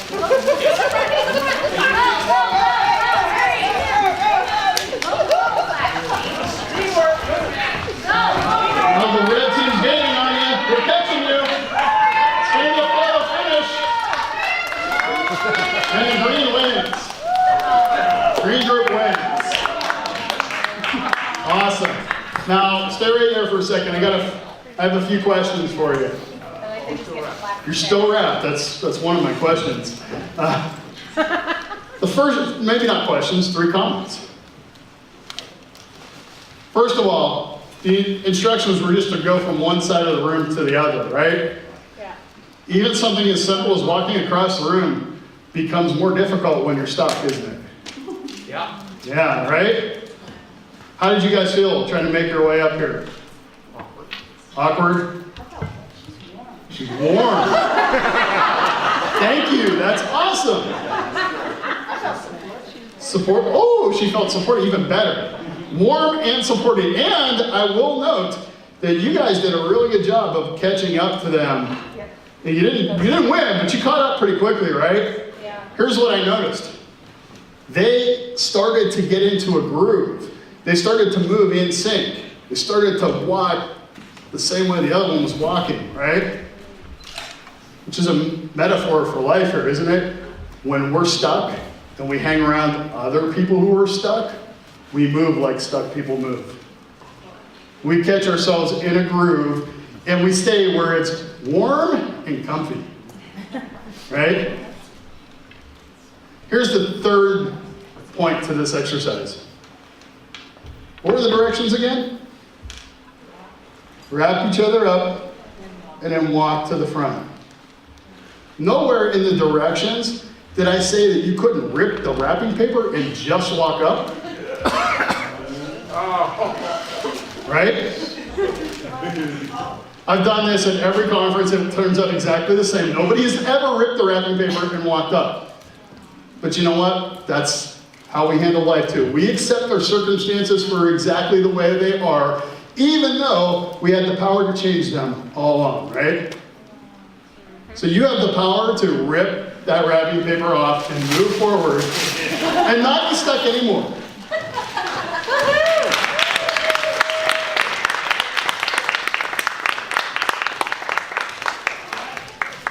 We have 2 more amazing speakers for you. But first, a word from your president. Hello, everybody. Is this the most tremendous conference you've ever been to? I have to tell you. Really, really incredible. So many tremendous speakers, including myself. No one speaks like me, no one. So I mentioned this before. Dr. Victoria's in the back. Dr. Victoria, wave again. Say hi, Dr. Victoria. If you go in the back and put in one of your business cards in the fishbowl, you can win this fantastic book. You can leave here with that today. Dr. Victoria is amazing, and make sure you pick, put it in, and you can win a card. We have our next speaker coming up, and as I said, all these speakers are, primarily from Las Vegas. We have so many incredible homegrown speakers that are right here that are getting unstuck, and not just getting, they're helping their community while they're doing it. And Silo Moses believes that no person should ever go hungry, not for food, and certainly not for knowledge. He's been called a philanthropist, crusader for the homeless, humanitarian, a leader in giftivism, the practice of radical generosity that transforms the world. As the founder of #Serving Hope Las Vegas, Moses lives to radically change the world by serving those who are less fortunate, underemployed, and unemployed. After getting back on his feet in January of 2014, he decided that he was meant for more. He created a 100% community-based organization of volunteers that to date has over 5,000 Las Vegas locals come down and pay it forward with his group with over 100 volunteers. And he's given out over, this is an amazing number, 91,000 individual meals. And this is all for free. His community projects have included the likes of Rich Products, Starbucks, Einstein Bagels, Trader Joe's, Coca-Cola, Skinny Fats Restaurant, the 98 Cents Market, Parsley Modern Mediterranean Restaurants, Zaba's Mexican Grill Restaurants. As a leader in philanthropy and organizations, he's been awarded the Certificate of Special Congressional, I don't like those guys, but they give out great awards, don't they? Tremendous awards. Recognition by the United States Congress for an unwavering commitment and leadership to help the disadvantaged people of Las Vegas.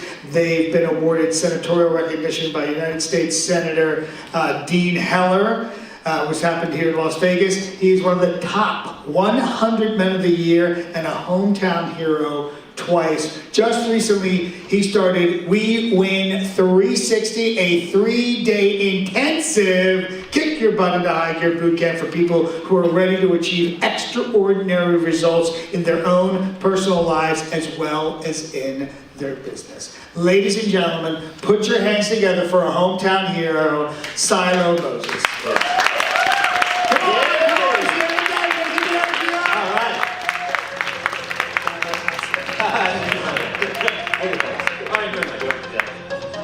How you guys doing? Awesome. Good, good. Is this good? Mike's good? Yeah, awesome. You guys can hear me well? Yeah. Cool, cool. How about that long list of accolades? How awesome is that? No ego involved, seriously. I want to be honest with you guys, and I hope it's okay with you guys. Can we be a little honest, yeah? Yeah.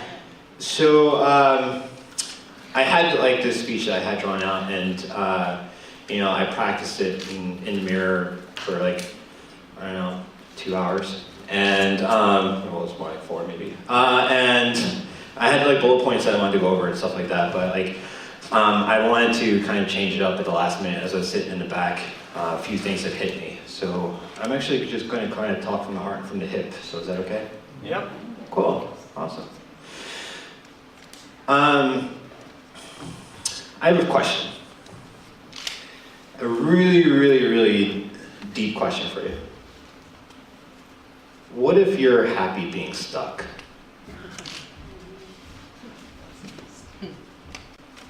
What if you're happy being stuck? What if the reason you haven't moved yet is because you're actually happy being in your shit?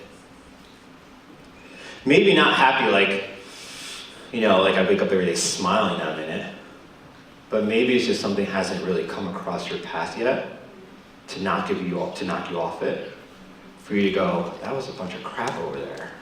I'm so glad I got out of it. I'm going to tell you a little bit about my story and what really got me off of my path and got me to a better path. But there was a point in time where I was happy being in my stuff. I'll admit it. Be the first one to admit it. Why? Because being stuck it's okay if you can rationalize it. Why though? Because for the most part, you don't have to change. And change is hard, isn't it? You don't have to say goodbye to those friends that you've known forever. You don't have to leave that relationship that's treating you like crap. You don't have to, so why? Why do it? And then we justify. We say, well, everyone else is doing it. I know Mary, she's not happy in her marriage. Not all marriages are perfect. I was never married, I'm just saying. Right? So why? What if you're just okay being stuck? What if we're reading the books and we're looking at the videos and we're watching Tony Robbins videos, whatever, and yeah, it's cool for 5 seconds, but then you're done with the video and you go back to the same circle. Same circle of friends, same circle of habits, same circle of everything. What if you're okay with being stuck? You ever asked yourself that? I was okay with being stuck at one point.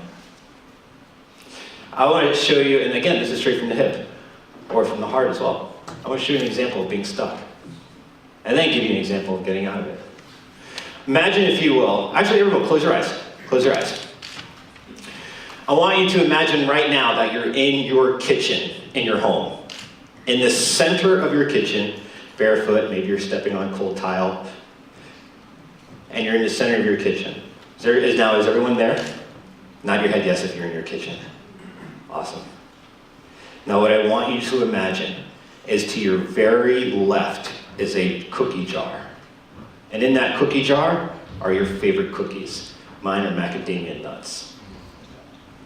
And to your far right is another cookie jar. And in that cookie jar, chocolate chip cookies. Just baked. Smell great. Are you guys there with me? Go ahead and open your eyes. You're in your kitchen. To this side is a cookie jar, macadamia, filled with cookies, amazing. To this side, cookie jar, chocolate chip cookies, smell amazing. Where are you? You're in the center of your kitchen. And you want both. I really want the macadamias, but the chocolates are calling me.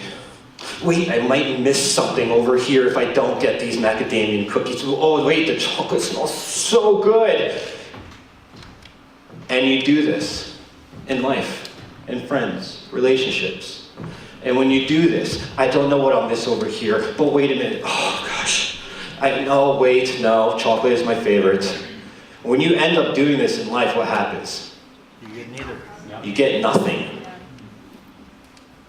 Nothing. So, a little bit about myself and my story.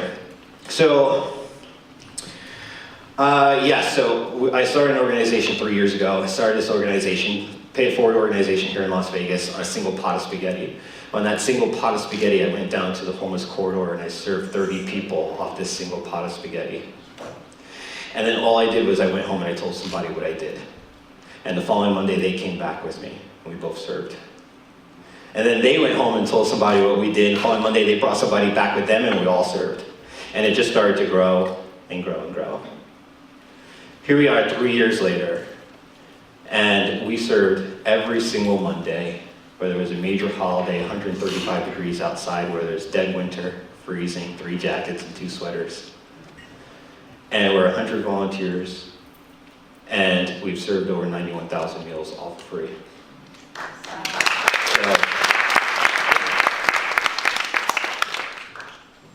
And it's been one heck of a ride. It's been amazing, doing the community work that we do and changing lives. So out of the 91,000 meals that we've served, we've actually last year was able to take 100 people off the streets. Wow.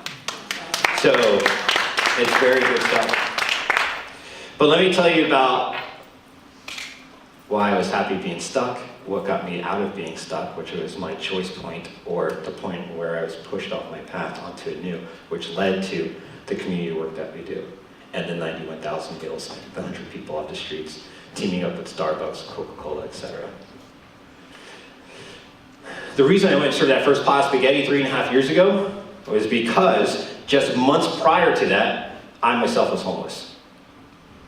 I was homeless here in Las Vegas for 7 months. I didn't have a car, so I didn't sleep out of a car. I didn't have a couch to sleep on, or friends that allowed me to sleep on their couches, so I basically was a squatter. I squatted in abandoned buildings and ate out of garbage cans. For 7 months.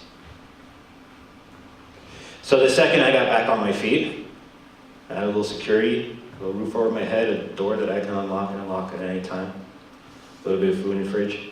I cooked up that first pot of spaghetti, went down to the homeless corridor and served it. It was my way of paying tribute to where I just came from. Paying honor, respect. I've been doing it ever since. So how did that happen? Because not what would you think when you would think of someone who's less fortunate, aka homeless, because I don't do any drugs, I barely drink, and I don't have any mental challenges that I'm aware of, except the 6 friends that are in my head. So when we think of someone who's less fortunate, we think one of 3 things, right? We think they're either drug addicts. If you give them money, they're going to go use the money to buy drugs. We think they're either alcoholics, lazy. We think all of these things just by staring at them because they're at a street corner underneath the stoplight. I'm none of those things. Never was. I simply lived paycheck to paycheck. And if you know the stats, 90% of homelessness is triggered through loss of income. 90%. 90. So I was working at a job at that time. I was working in a call center. I was a manager. I was doing pretty good. Like I had a team that I was leading, about 7 reps. We were making, rocking and rolling, making money. We were the first ones in the office, last ones out of the office, making money for our company. And I walked in one Monday morning, and I'm there early to set up my day, to get my team all riled up, to kind of get our schedule down. And the big boss is there. Now, usually the only time we saw the big boss, when he was there to hand out checks. I was like, yes, because it got to be for us. We've been kicking ass. And he goes, Silo, can I talk to you in my office? I was like, this is it, getting that check. Well, I knew, to be honest with you, it was one of 2 things. Either he was going to pay me or he was going to fire me for some stupid reason I didn't know. So we went into his office. I sat down. The second I sat down, he didn't give me 30 seconds. He says, I have to let you go. So why? He says, well, I just have to let you go. I said, well, is it my pay? My pay wasn't much. For the amount of work that I did, it wasn't much. He said, I just have to let you go. I said, I pleaded with him. I said, well, just, get rid of, cut my salary in half. Just do whatever you have to do. Can't do that. Put me on the reps put me on the phone next to my reps. I'll make $10 an hour. I don't care. Can't do that as well. Gotta let you go. He said, but you have worked your ass off since you've been here. And what I will do is I will give you a severance paycheck this Friday. You can't work this week, you can't come in. But if you come in Friday and you're here around noon, I'll have a check for you waiting. That was everything to me, because by this time I was already a month behind on my rent and 2 months behind my car payments. So I left, kind of with my head held high, knowing that I had that check coming Friday. I called my landlord, I said, listen, I know I'm a month behind on rent, but I'll have money for you on Friday, I promise. You promise, Silo? Yes, promise. That's what my boss told me. Went to work that Friday, got there, huge padlock on the front door. Apparently the company couldn't afford to pay me, couldn't afford to pay their own rent. Called on my landlord, I said, listen, I don't have the money, but listen, Silo, do you have the money? Let me talk, do you have the money? No, you have to be out by Sunday. Sunday came, and at this time, it's myself. There's a woman I actually, believe it or not, did want to marry, but she said no. We had just had a boy. He was 6 months old. So Sunday night came, and Monday morning was here. Knock, knock, knock, 6 a.m. I know who it was. I rolled over. I said, hey, they're here. I'll go get the door. Went and got the door, opened it up, it was them. They said, you have 15 minutes to grab whatever is valuable to you and leave. 15 minutes. I've got a 6-month-old son. How can you, if you have any kids, it's almost impossible to load anything up in 15 minutes for a 6-year-old, a 6-month-old. Diapers, baby formula, bottles, you name it. But the first thing I did, I ran to the master bedroom. I got all of his stuff, threw it in a bag. And by the time the 15 minutes was up, I grabbed 1 bag for myself. I threw 2 pair of jeans in it and 3 t-shirts. And we got evicted. So I went down to, I lived in an apartment that was on the 2nd story. I went down the stairs and sitting on the curb. And literally just like sitting on the curb. So I'm sitting on the curb and basically the hands are in my face. And my ex comes down the stairs and she says, she sits next to me and she has my son in her arms. And she says, I know how this can be tough for you. She said, I know how this can be tough for you. But your son and I are going left. And I suggest that you go right.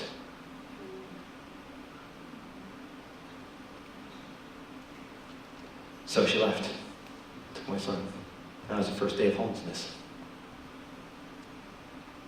So I want to tell you how I was able to get out of that, where my shift came. 2 weeks later, doing whatever I can to survive, squatting in abandoned buildings. And I cannot tell you, I really can't tell you why. But believe it or not, the entire time I was homeless, my cell phone stayed on. The entire time. Today, if I don't pay, I get shut off by midnight. The entire time. So and now you might say, well, why didn't you call for help? Well, there's a lot of things that were going on inside of me. There was a shame. I was ashamed of myself. I saw myself as the hugest failure on the planet. I had failed my girl that I wanted to marry. I failed my son. I failed myself. I failed my boss. I failed everything, and I was a complete loser. At least that's how I felt. So, here's where the shift came. I called my mom 3 weeks in, and I called her, and I had had enough. I had had enough. I was done. So I called her, and I said, Mom, she could hear the shaking in my voice. It's just, what is it, baby? What's going on? I said, I don't know how to tell you this. It's been 3 weeks. I've been homeless. I've been eating out of garbage cans to survive. She says, what? And I thought what she would do, like any mom, if you were to call them, they would say, don't worry about it. It's going to be okay. You know, I'm from Jersey, so I figured she'd say, hey, I'll fly you back to Jersey. I'll make you some chicken soup. You can sleep in your old bed. Whatever that conversation was, I was, please say those things. Instead, she said, why don't you just go to a shelter? So, I hung up on her. I didn't give her 2 words. This was the moment everything changed. I realized in this moment no one was coming to save me. I realized I was in this by myself. And this is the moment everything changed, because I finally made a decision to stop being stuck. I got pissed off of being stuck. I got pissed off of being complacent. I got pissed off with being a victim of my circumstances. Pissed. It lit a fire in my stomach so deep, I couldn't even explain to you today where it comes from. I can't pinpoint it, I can't put my thumb on it, but it's there, and it still burns today. So the very next phone call I made, and I can't tell you why, I called my ex-boss from like 3 years ago. And I told him, I broke down on the phone with him. I said, I don't know who else to call. My ace in the hole, which was my mom, just let me down completely, told me to go to a shelter. I told him everything, literally broke down. He says, listen, Silo. He says, I've got this office that I rented out. It's tiny, it's 10 by 12. I was going to go into business with a partner of mine. Business failed, we're not doing the business, but we rented the office, and I have to be honest with you, I didn't pay the rent on the office this month. I don't plan on paying the rent on the office next month. But I have the key, and if you want it, it's yours. I didn't hear key, I heard opportunity. We met up, he gave me the key, and I lived in that tiny office until they eventually kicked me out of there for basically living in the office. Tiny, small room, 10 by 12, no windows, just a door. The best thing about this room was it was so small and so tiny in a certain part of town where you basically wouldn't want to live. They threw all the utilities in for free in this tiny office. You paid one fee and all the utilities were free. So when he gave me the key and we went to go take a look at the office, he opened up the door and I swear I must have saw heaven. Because the first thing I saw not only was now that I have protection, I don't have to worry about my shoes getting stolen while I sleep, but there was a computer in that room. And the first thing I asked him is, does it work? And he said, yeah, it works. I said, can I go online with it? He goes, all the utilities are free here, including internet. Now this computer that was on this table is a folding table, 8 by whatever. And it was so old, it was like early 2000s or whatever. It was like, if you went in there and opened up maybe, 2 tabs at the same time, it would completely crash on you. It was like, but I didn't care. It was an outside portal to the world that gave me opportunity to change. The potential was there, the opportunity was there. And I sat on that computer every single day. Craigslist, clean your toilets, sell apples by the freeway. I didn't care. I was going to do it. I was going to change my circumstance. I wasn't going to be a victim to what was just happened to me. I decided that I was better, that I'm better than this. So I did everything I could.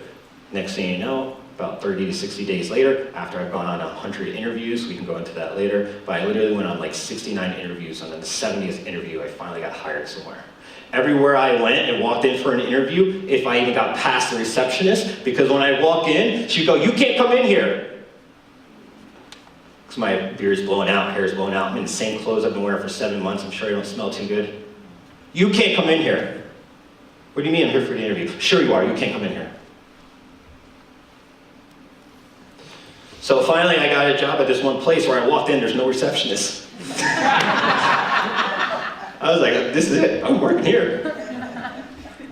I walked in and the owner came out from the back office, he saw me, he was staring at me, he said, "What the heck is that in my office?" He walked over, I said, "Hi, I'm Silo." He goes, "You're Silo at 3 o'clock? "Yeah, it's me." He looks me up and down and says, "All right." Walked me into his office, gave me a job. Now the job was commission only, so he had nothing to lose by hiring me, except maybe ruining the smell in the office for a little while. But it was an opportunity and I took it. 30 days I was the #1 sales rep in the office, 60 days I was outselling the senior reps there, and 90 days I was getting awards from the CEO of the company for my sales. I just needed an opportunity. That was it. I was focused, streamlined. In the office, first one in, last one out, worked weekends. I did not complain ever, even if I had to walk 17 miles to office every day. So, I've had a little bit of a journey, as you can say. So why do all this? There's a lot of reasons why I speak, and one of those reasons I speak is because, one, I want to bring attention to homelessness and put a face to it. And let you know that not every single person you see at a stop sign or an intersection is someone who's a drug addict, alcoholic, or lazy, or has mental challenges. That 90% of those who are homeless get triggered into homelessness due to loss of income. Another reason I do it is because I want to show you what's possible. You don't go from homeless eating out of garbage cans and 3 years later serving 91,000 meals. Without being driven, focused, determined, and not being stuck and comfortable in the situation or life that you're living. You have to get uncomfortable. You have to make changes. You have to get outside your box. Today I'm a little bit of a rebel in everything that I do. I like to kind of draw outside the lines. And I live by it, and it's awesome. And I will never go back to being stuck ever again, because I know the results of what happens when you are comfortable. And I'd rather be uncomfortable and get what I want than be comfortable and get what someone delivers to me on a platter or in a sandwich. Does that make sense, guys? You guys feel me right now? Yeah? So I'm going to end with this. Can I do a quick story really quickly? Yeah? Okay, all right, awesome.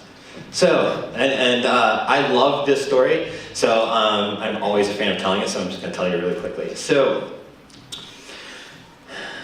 you guys know St. Teresa passed, right? She passed last year. And right before she passed, she was doing a bunch of interviews, and everyone who was sitting down with her was trying to, define her legacy for her and kind of like cement it, because, she was going to pass. Like, no one knew she was passing, but she was there. And she was doing these interviews to kind of just raise awareness and inspire even more people. So one of the last interviews that she did, she sat down with a guy who was pretty young, we'll say, maybe in his 20s. He had no idea who was sitting in front of him. And the reason I got that from this article was because the questions that he was asking. Where it was like, "So, Mother Teresa, what do you do?" Right? And his questions were almost really condescending, or straight disrespectful almost. And she had such poise that she went through the entire interview anyway, smiling and giving him really great answers. One of his final questions, and you can tell every question he asked led up to this final question. This was supposed to be like his banger, his stinger question, where he says, "Mother Teresa, you've served how many people?" She says, "I don't know." He says, "Well, I saw the stats, and I think the stats are somewhere around maybe 400,000 people." Like, that's no big deal. And she goes, yeah, okay. He goes, I have one last question for you. And she goes, yeah. How come you didn't serve $1 million? And she says, son, whether it's $1 million or one, I took care of the one standing in front of me. Take care of the one standing in front of you, even if that one is you, while you're looking in the mirror. Thank you, guys. Going to Silo Moses. Thank you. Outstanding.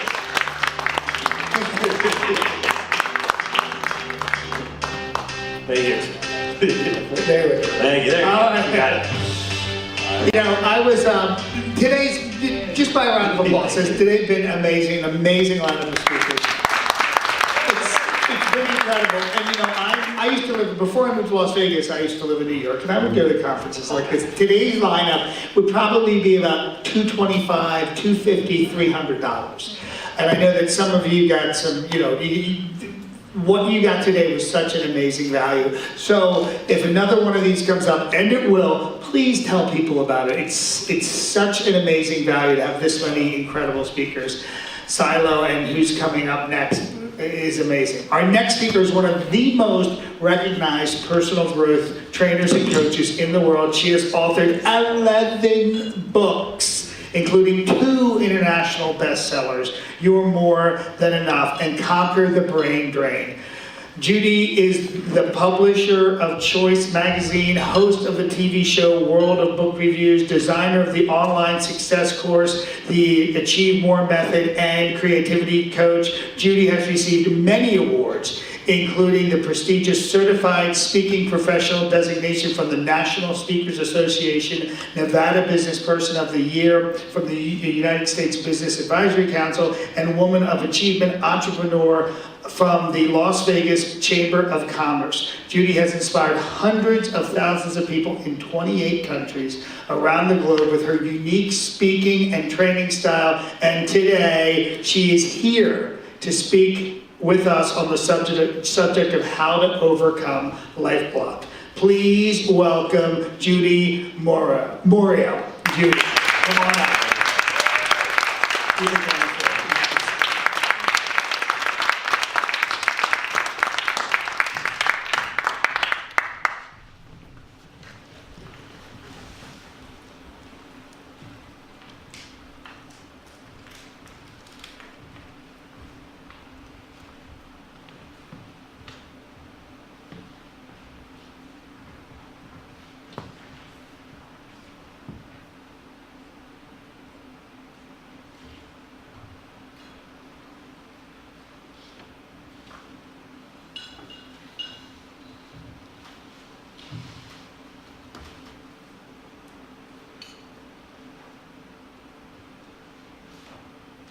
If, during the less than 1 minute that I chose to pause, you found yourself fidgety, nervous, agitated, wanting to help me,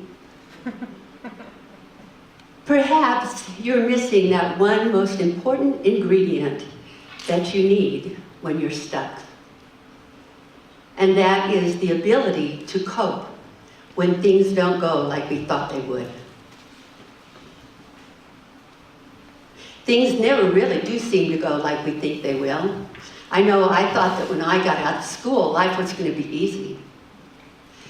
And I worked at various jobs and finally worked at one job I didn't really like a whole lot. And I remember the day I quit. I had saved up $2,000, and at that time, I thought that was a lot of money. And the day I quit that job that I really didn't like, I said, I'm going to go out and I am going to do what they're doing, only better. So I went and rented an office with my $2,000. Didn't buy much of an office. And with my $2,000, I was able to get a desk and a chair and a couple pieces of furniture for the front room and a big mirror for one of the classrooms. And I opened Universal Models Finishing School and Model Agency right here in Las Vegas. And 2 weeks after I opened my business was the first time in the history of Las Vegas that every light on the Las Vegas Strip turned out. We were having a major strike. We'd never had one of those in Las Vegas before. With a major strike like that, people are not going to be sending their kids to modeling school. It's not a necessity. With a major strike like that, hotels are not thinking about hiring models to put them in brochures to promote their hotels. They're worried about negotiating and getting over the strike. So there I was, 2 weeks in, 2 weeks to go before the next rent was due. And the rent was only $210. But the time came and I didn't have it, so I went to my landlord. Now, my landlord was one of those old Las Vegas guys, and you guys know some of them like this. He was one of those guys that wore so many chains around his neck that you wondered if he could hold his head up. And he had his shirt unbuttoned down the front, and he had that kind of hair on his chest that looked like he used his daughter's curling iron. And his nose set just a little bit crooked. And I went in there and I said, "We have a problem, you and I." And he said, "Well, what is it?" And I said, "It's time for the rent to be paid and I don't have the money." And he said, "Well, do you think you can hang in there for 6 months?" I said, "I don't know."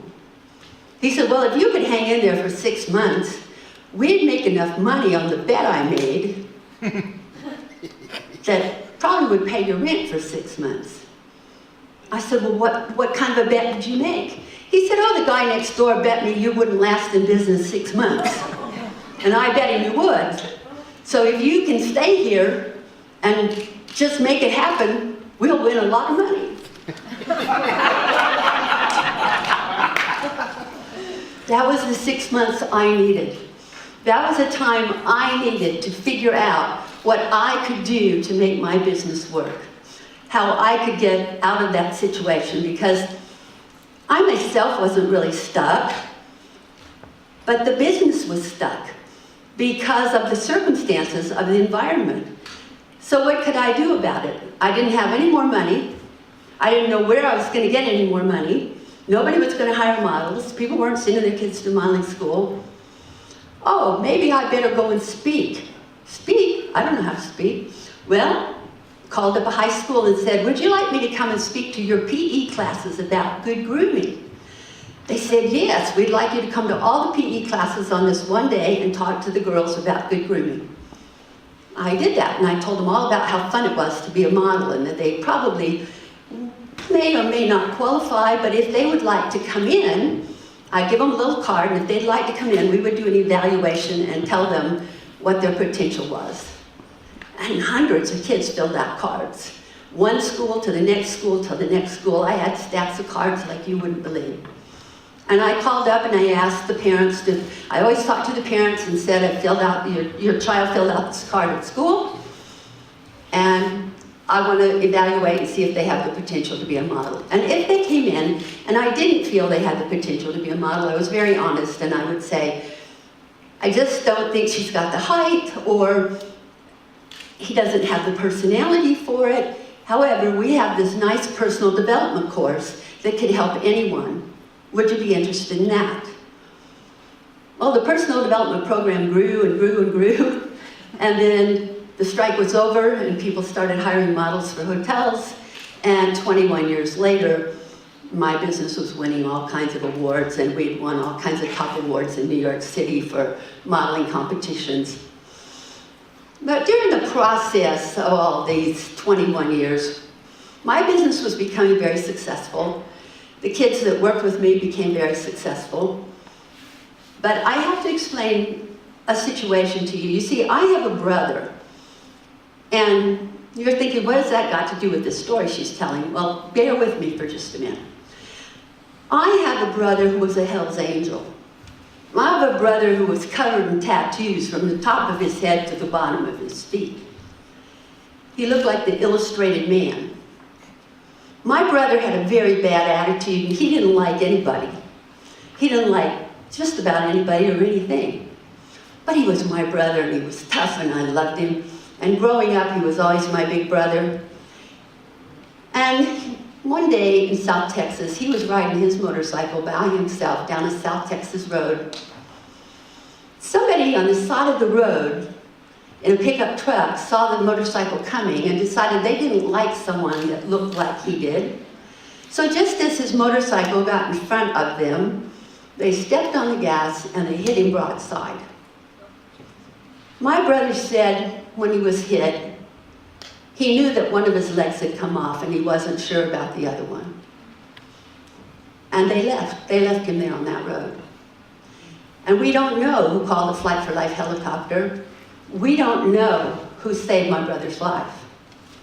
But we do know that he spent 6.5 years in the Veterans Hospital in Houston, Texas.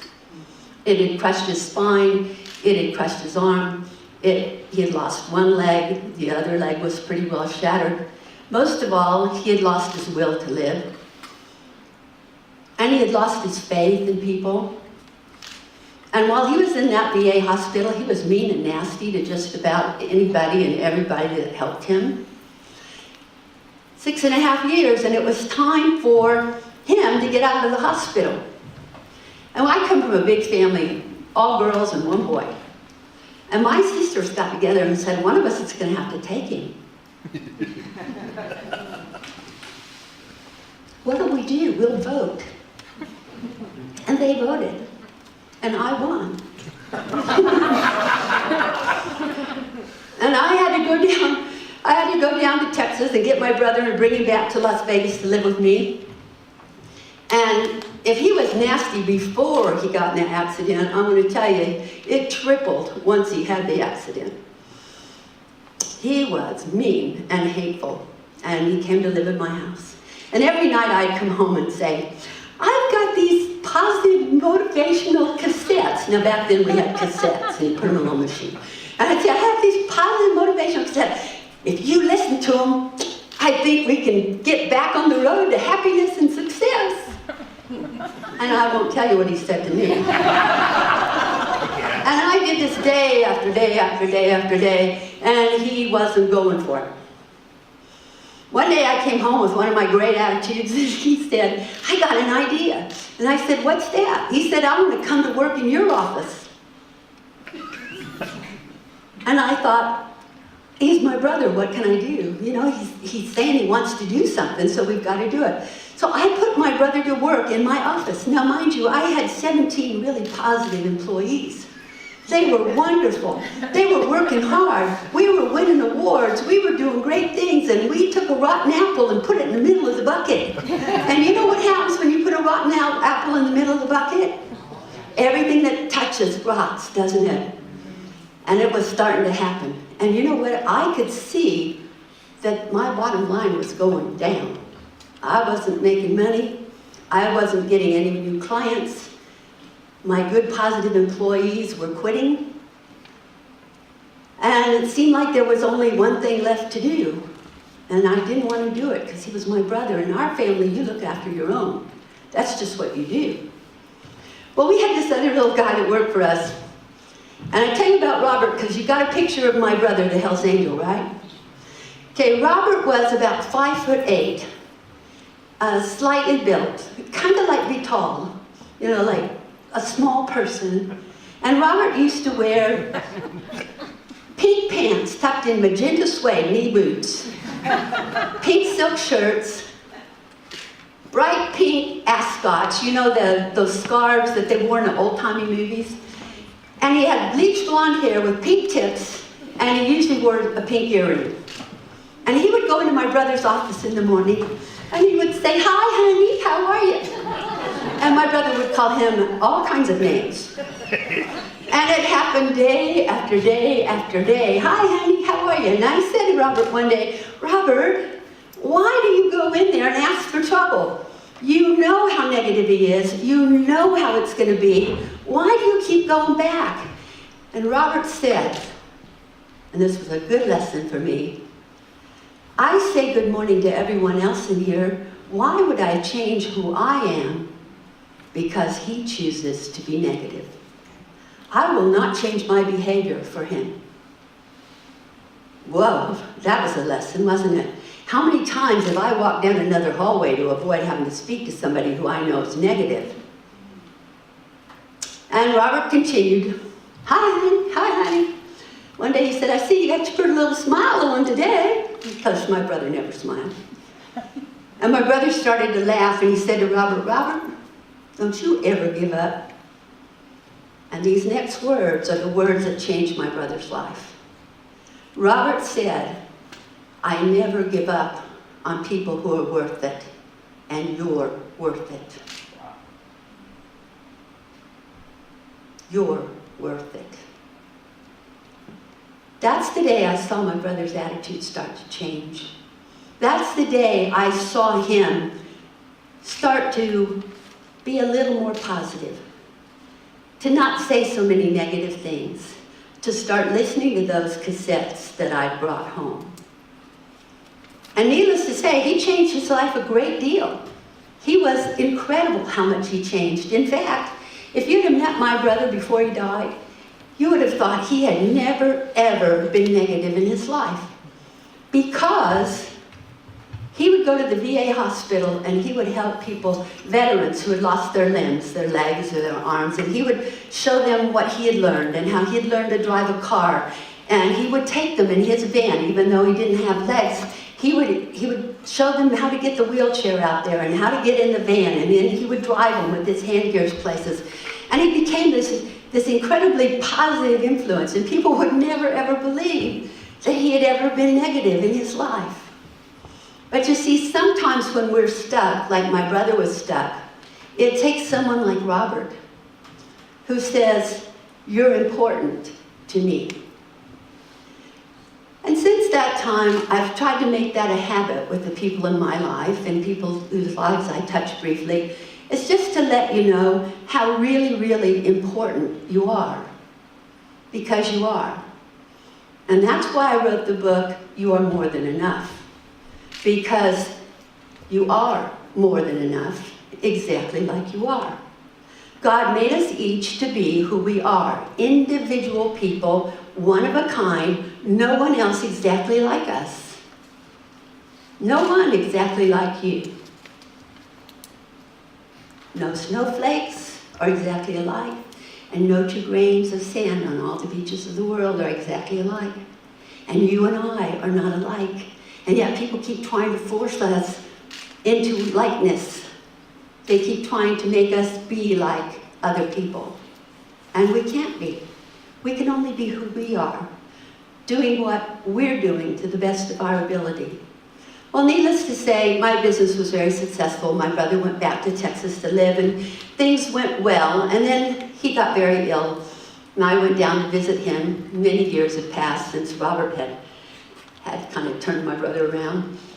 And I was sitting there at the side of his bed, and he was, he died about 2 days after this. And I was sitting there by his bed, and he said, do you know that losing my legs was the best thing that ever happened to me? I said, what? I said, are you kidding me? Do you know what we went through, all of us, with you? He said, if it hadn't happened to me, I wouldn't have met Robert. And Robert wouldn't have told me what I was worth.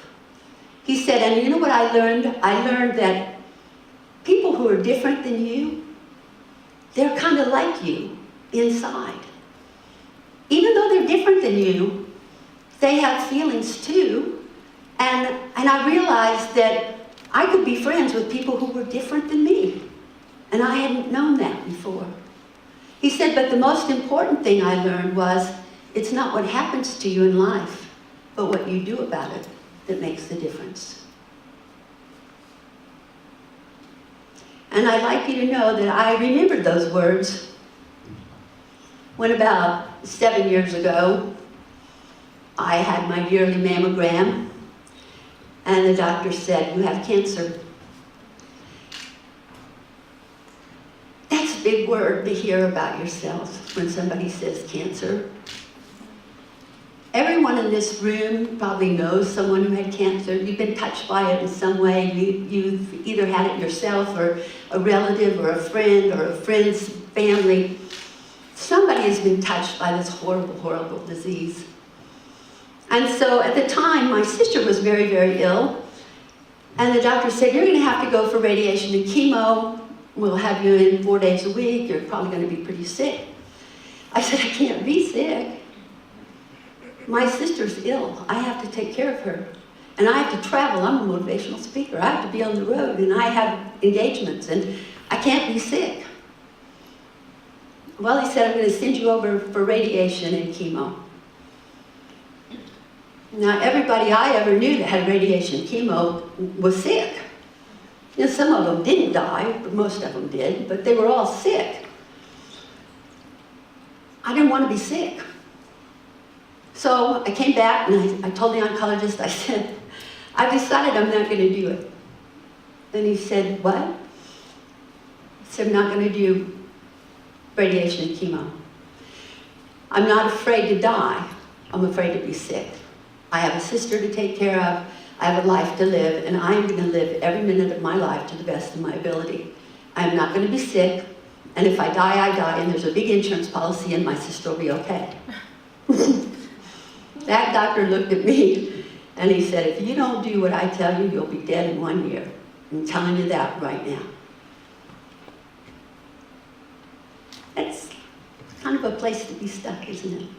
So I prayed and I prayed and I prayed, and I asked God to send me a sign that I was doing the right thing. I thought he was going to send me a rainbow or a white dove or, a little message in its mouth as it perched on my shoulder. I didn't know he was going to send me a sign on the wall.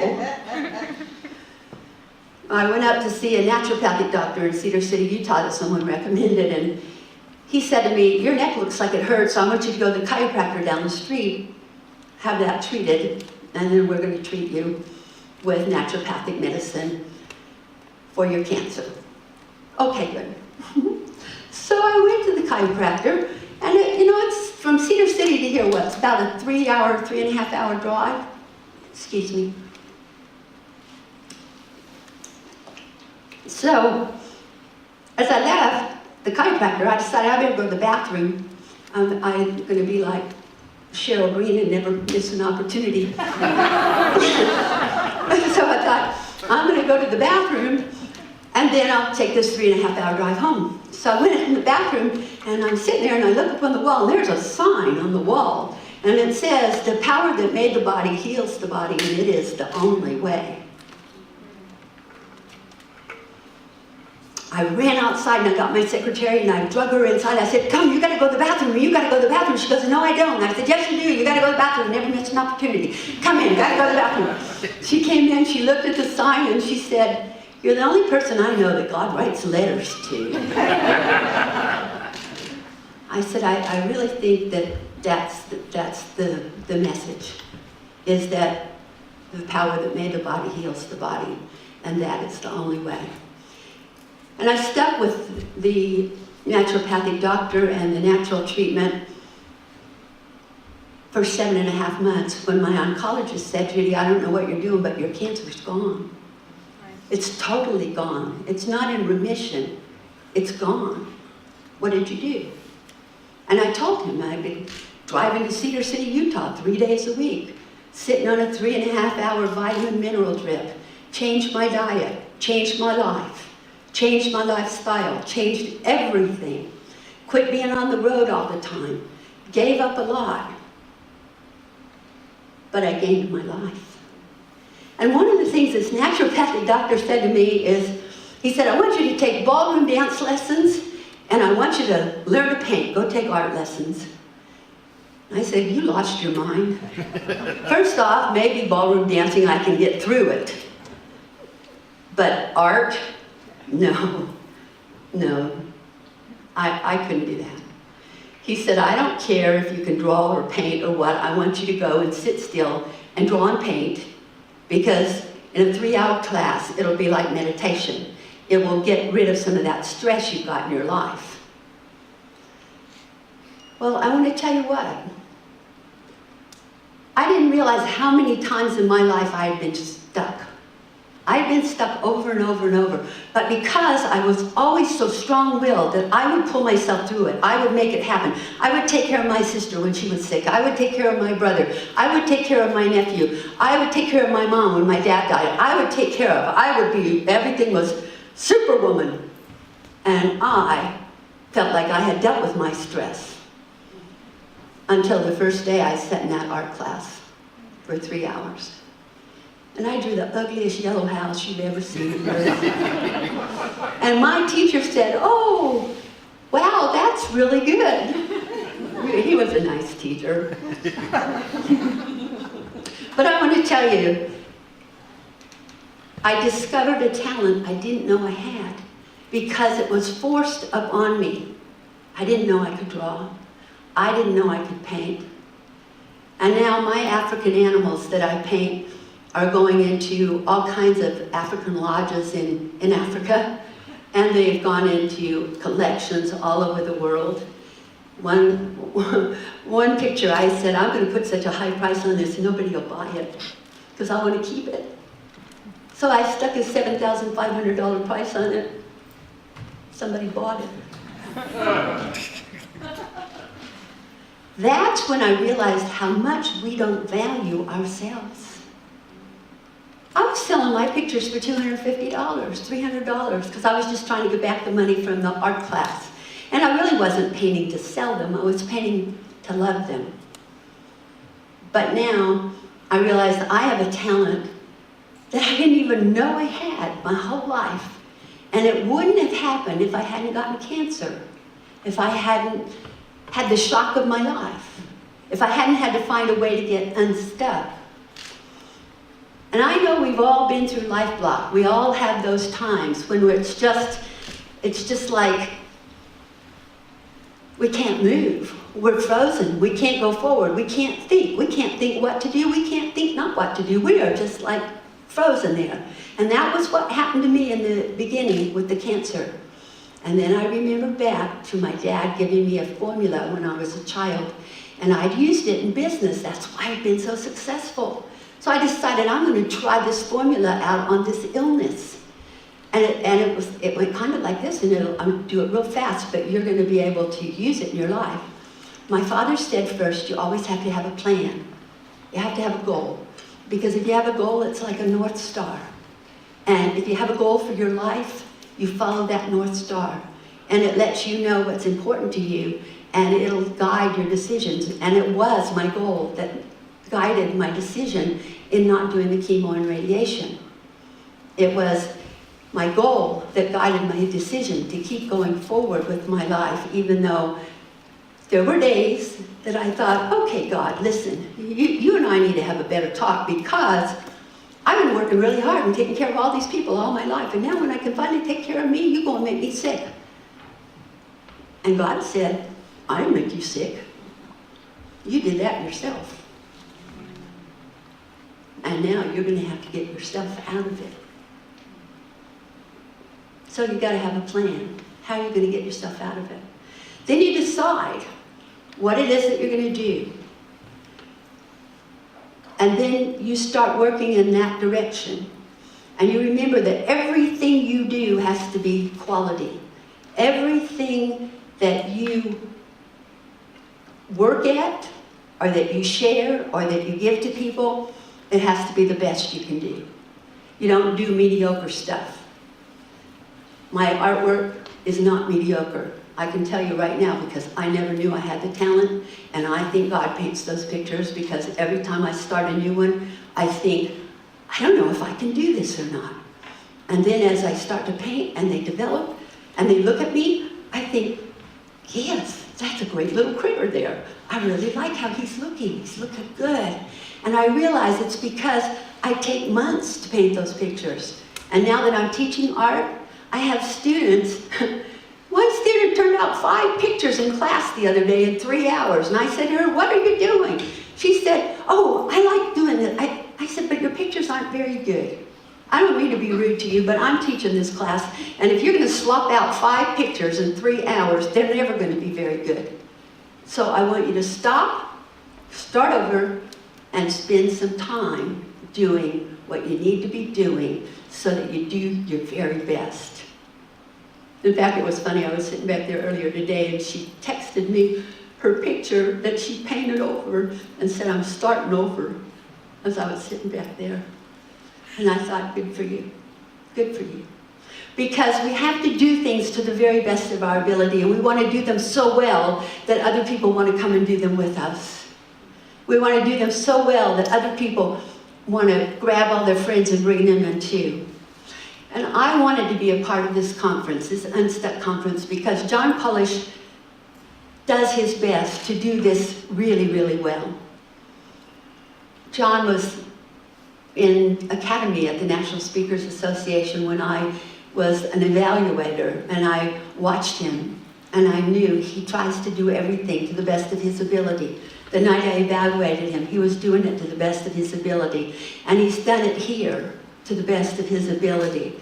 And I wanted to be a part of it because I see big things coming for John, and it's because he doesn't scrimp and save just because it's not going the way he thought it would.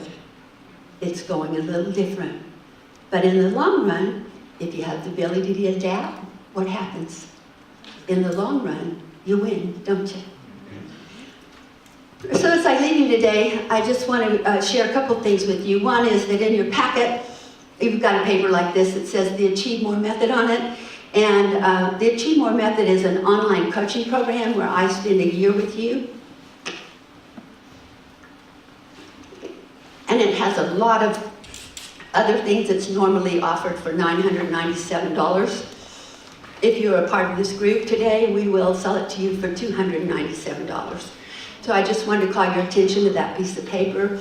If you do decide that you would like to work with me as your coach and mentor for a year, it is online, but we have a lot of personal interaction during that year. The other thing is, I want to share with you my Las Vegas philosophy that Cabot Robert, who was the founder of the National Speakers Association, taught me.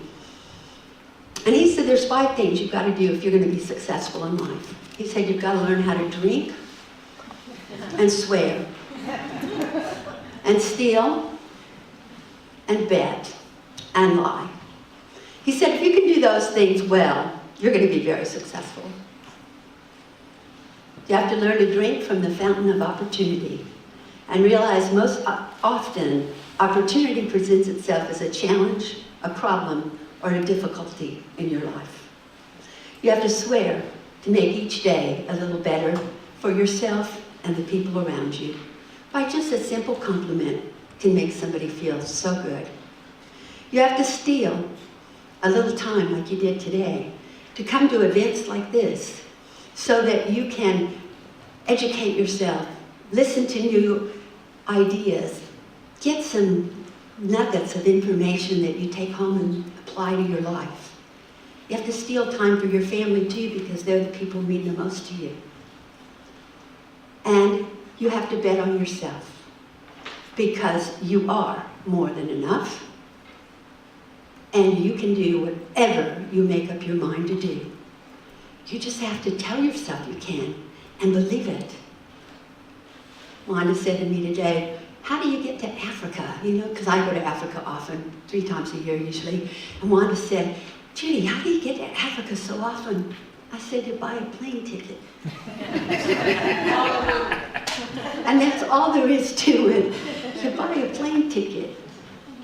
And the 5th thing is lie. When you lie down at night, just remember to thank God for all the wonderful things, people, and the life that we've been given. Because as we've heard from some of the people here today, they've had a lot more difficult time than many of us have. And yet they've come through it to this new place of moving ahead.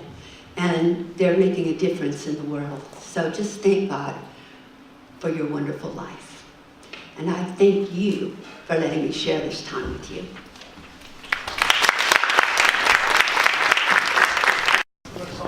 Yeah, just come on up on stage, get in front of the banner so we can shoot shots.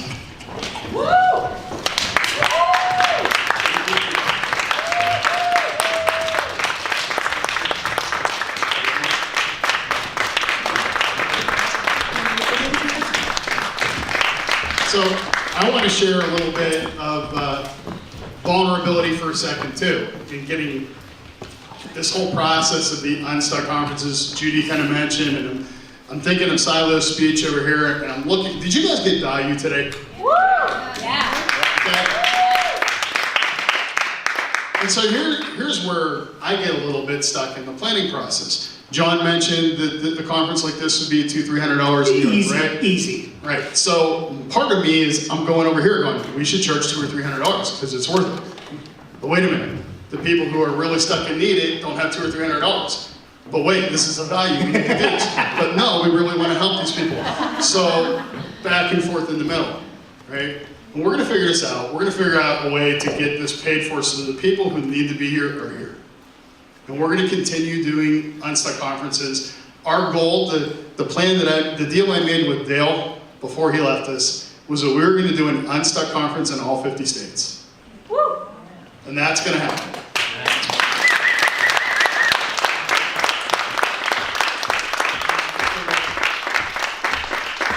So we wanted to kind of open up the floor at this time. If you have any questions for any one of these speakers, Denise has a mic, she's going to run to you. We're just kind of open it up for everybody. Who wants to go first? Any question you can direct at any one of us or the whole group? Or... They're all healed. They can walk without their chairs. One of the things too, but while we're waiting for somebody to volunteer, because I know once one person does, everyone will want to, but when I first started all of this, I learned a very valuable lesson very early on in this business. I started off with like a meetup group, and I did a 6-week series, and every week I had 13 to 15 people show up, which was actually really impressive for a meetup group. And when it was done, I thought, I can do this now, I'm gonna do a seminar. So I went and I got a room, I found a place that I can get a room for free. I put it up on Facebook and Meetup, and I charged like $65 a ticket. And I had 30 people register that said they were coming, and 4 people that prepaid for that conference, for that workshop.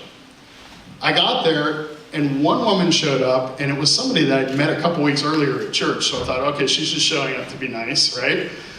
And I waited about a half hour after it was supposed to start. There was still just the one person there. So I was doing a happiness workshop, and I was pissed. I'm like, I'm not doing a happiness workshop. There's nobody here. I can't believe this. And I thought, I'm never doing this again. And she looked at me at one point and she goes, are we gonna do this or what? And I'm like, you still want to? She's like, yeah, I paid, of course I want to. I'm like, okay, fine, let's do this whole happiness thing. So we sat down with a workbook that I had, and we just kind of flipped through the pages of it. And when it was all done, we left, and I thought, I'm never doing that again. About a month and a half later, I ran into her at an event. It was actually in a bowling alley, and I saw her practically running towards me. And she stopped me and told me that after going through the workbook, she started her own business. And I thought, you know what, we're gonna keep doing this, because even if there's one person in the room, that's the person that needs to hear the message. And so I believe every one of us were here for a reason, and these people next to me, I guarantee you got something out of somebody else's speech as well. Absolutely. And so we don't make this a pitch fest. Nobody sold anything today.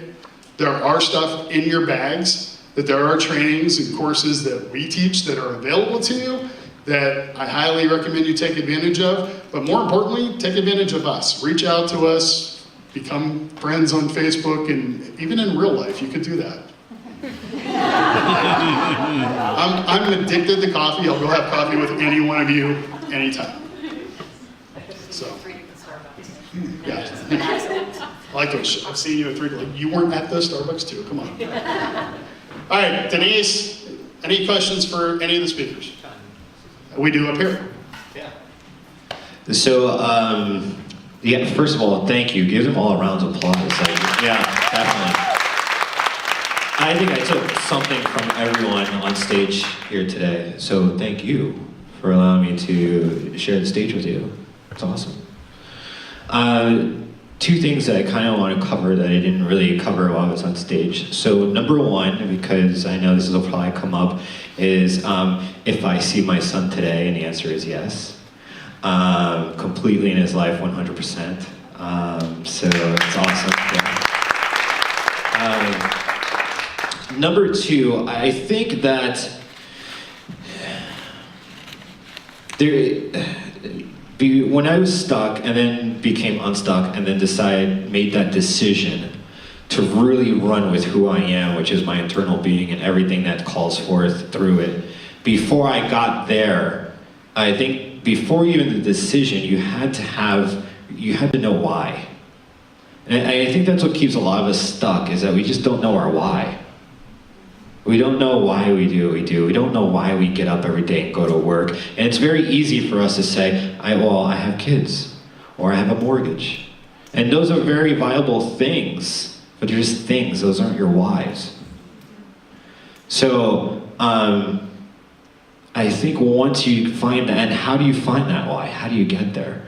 And the one thing that I ask people that I come across, because I also do a little bit of facilitating for people who are looking to find their why, is I say, if you can answer this question, first of all, two things. One, if your why makes you cry, you found it. And number two, your why has to be something outside of it has to be something inside yourself, not outside. So if I was to ask you, why are you even alive today? Would you be able to answer that? Why are you even breathing? And if you have to ponder on that question, I implore you to do it, because it's going to lead to your why. Then you can make that decision, and then you can become unstuck, and then you can be amazing. Cool, guys?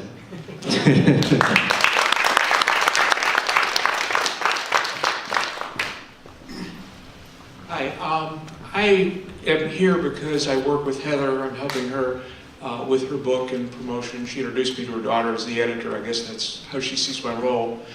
I hadn't expected to stay, and she had to leave for something else, and she said, you don't have to leave. I mean, you don't have to stay just because I'm going and you can go too, and here I am. I hadn't expected any of this. And I would, at the very threshold of the whole idea of this, because I remember I just came to show some support for a client. What one thing should I take away from this? And I asked any or all of you, whatever. I don't know how many other people are here for the first time really opening their eyes, but I hadn't expected any of this, and I'm very thankful for what I got.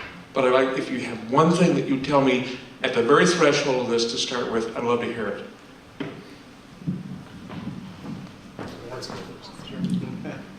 I guess obviously never miss an opportunity to use the bathroom. But just that comfortable isn't necessarily good. And that even when we think our lives are okay, there's something better out there. But really, use the bathroom. I want you to remember that you have all kinds of talents inside of you that you don't know about. And so the one thing I would like you to do is to go out of here and explore those talents. Try some new and different things and be very creative in the things that you try. You'll be amazed what you'll find.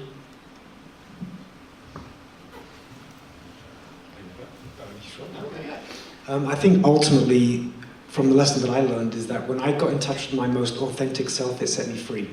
So if you connect with who you really are at your soul, it will also tie into your why.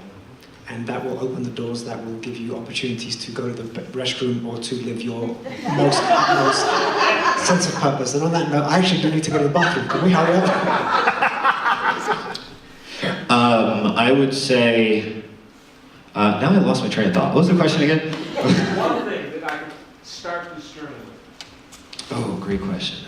One thing that you can start this journey with. I'll give you 3. Trust your gut. Learn to let go. And be you. Can I add one thing? The one thing is the one thing that we have to find out in life. The one thing that we have to have is the one thing you have to find. It's not a matter of someone else's one thing. Everyone's one thing is there in their self. That's what you have to find. I mean, you're good guys. In terms of your why, there's a beautiful quote by Picasso that I love, and he says that the meaning of life is to find your purpose. The purpose of life is to give it away. And I think too, not to take away from anything that you just said, because it was beautiful, I liked it. I think that finding ourselves, I don't feel like we're in a journey to find ourselves. I think we already know who we are. What I really believe is that it takes a little bit of ripping layers away to get there. I like to say you're never lost. You just aren't familiar where the North Star is. Once you find that North Star, you know where you're going. I'd have to say that we are a sum of our experiences. And so we're different people now than we were 5 years ago. And we'll be different people 5 years from now. That we're constantly learning and growing from our different experiences. And with that, knowing the sense of purpose, that we're constantly changing. For me, if you find yourself asking the question, why me? And I used to ask, why me? Now I stop and say, what do you want me to do with this? Because instead of feeling bad for myself, or instead of being self-centered and asking, why me?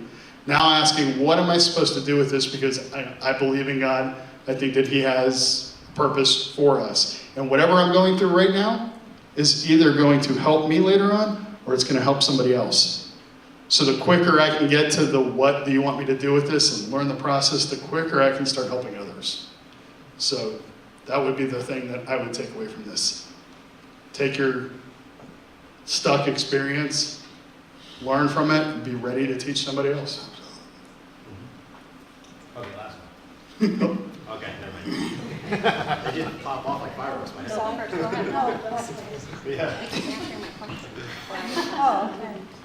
I think the common thread that I got out of all of this was failure, weaknesses, defeat, tragedy, and their point of desperation, where it had driven you to the point where I don't even care no more. And then it's the overcoming. And you were talking about peeling off the layers. It's the overcoming. It's real life. And then the overcoming helped you become champions. So you became your own heroes. That's what I got. I saw that common thread. So I'd like to comment on that for just 1 second. Is one of the things, and I help teach speakers as well, as I know Judy does and probably some others. But thank you for that comment. But at the same time, one of the things that I tell speakers all the time is you never want to be the hero or the victim in your own story. And I think that's one of the common things that we've all been through stuff. But nobody stood up here saying, like, feel bad for me because of what I've been through. It's, I've been through this, here's the... We'll talk about that later. But remember in the very beginning, I said each story has 3 parts to it. The struggle, the strategy, and the success. And so if we didn't get caught up in the struggle, we realized there is a strategy and a success that comes with all of us, with all of you. And then if we can focus on that. So I appreciate that, but I never want to be looked at as the hero of my story. can I just say this? The struggle was heroic. So if you're not the hero of your story, then the process is heroic and it's contagious. Thank you. Okay, I'm gonna lead into my question because that kind of goes off of it. You guys keep answering as I think of questions, so I'll just think it, you can all answer, but. Okay, while Amanda talks to herself, would anybody else like to? No, I got this, listen. Alexa said something about from tragedy, like creates monumentous occasions, like something monumental can come from it. As you were just saying, the struggle, getting through it. And as John, the other John said, about having things in your toolbox, does anyone have a really fantastic story about not necessarily being stuck, but because you'd been stuck before, you'd gotten unstuck, you had your tools, you know momentous occasions can come from it, but maybe just, oh, I'm already here, but like going to the next level because of just looking from where you were. Do you know what I'm saying? Am I wording it right? Somebody's got to have an That's idea. what you're saying. Well, maybe. It's not necessarily a moment in my life where like the thought process of going through that. So, this is something I wanted to say earlier and I forgot, so I'm glad you're asking this question. But I think sometimes it's going backwards, and although I think dreams and plans change, go back to like that little kid in you. Because that little kid in you did things because they were fun and because you didn't care and because there was no expectations or anything. So I think for me that thought process is I now have dreams like I had when I was 6 years old. And those dreams are to conquer the world and to make the world a better place. But the difference between having that dream at age 6 and at age 25 is that I can do it. And so I think sometimes it's not necessarily like a moment in your life, but it's just that thought process of going backwards. Like remembering that person, and although your pathway can change and your dreams can change and pivot, and that's okay, like that feeling of that adrenaline from when you were little is still inside all of us. I don't think that ever goes away. I think sometimes it can like disappear for a little bit, but you just gotta find it again. Does that answer at all? Yeah. Okay, so quick story, interestingly enough, that you said about having tools and stuff like that. What was it, 3 weeks ago?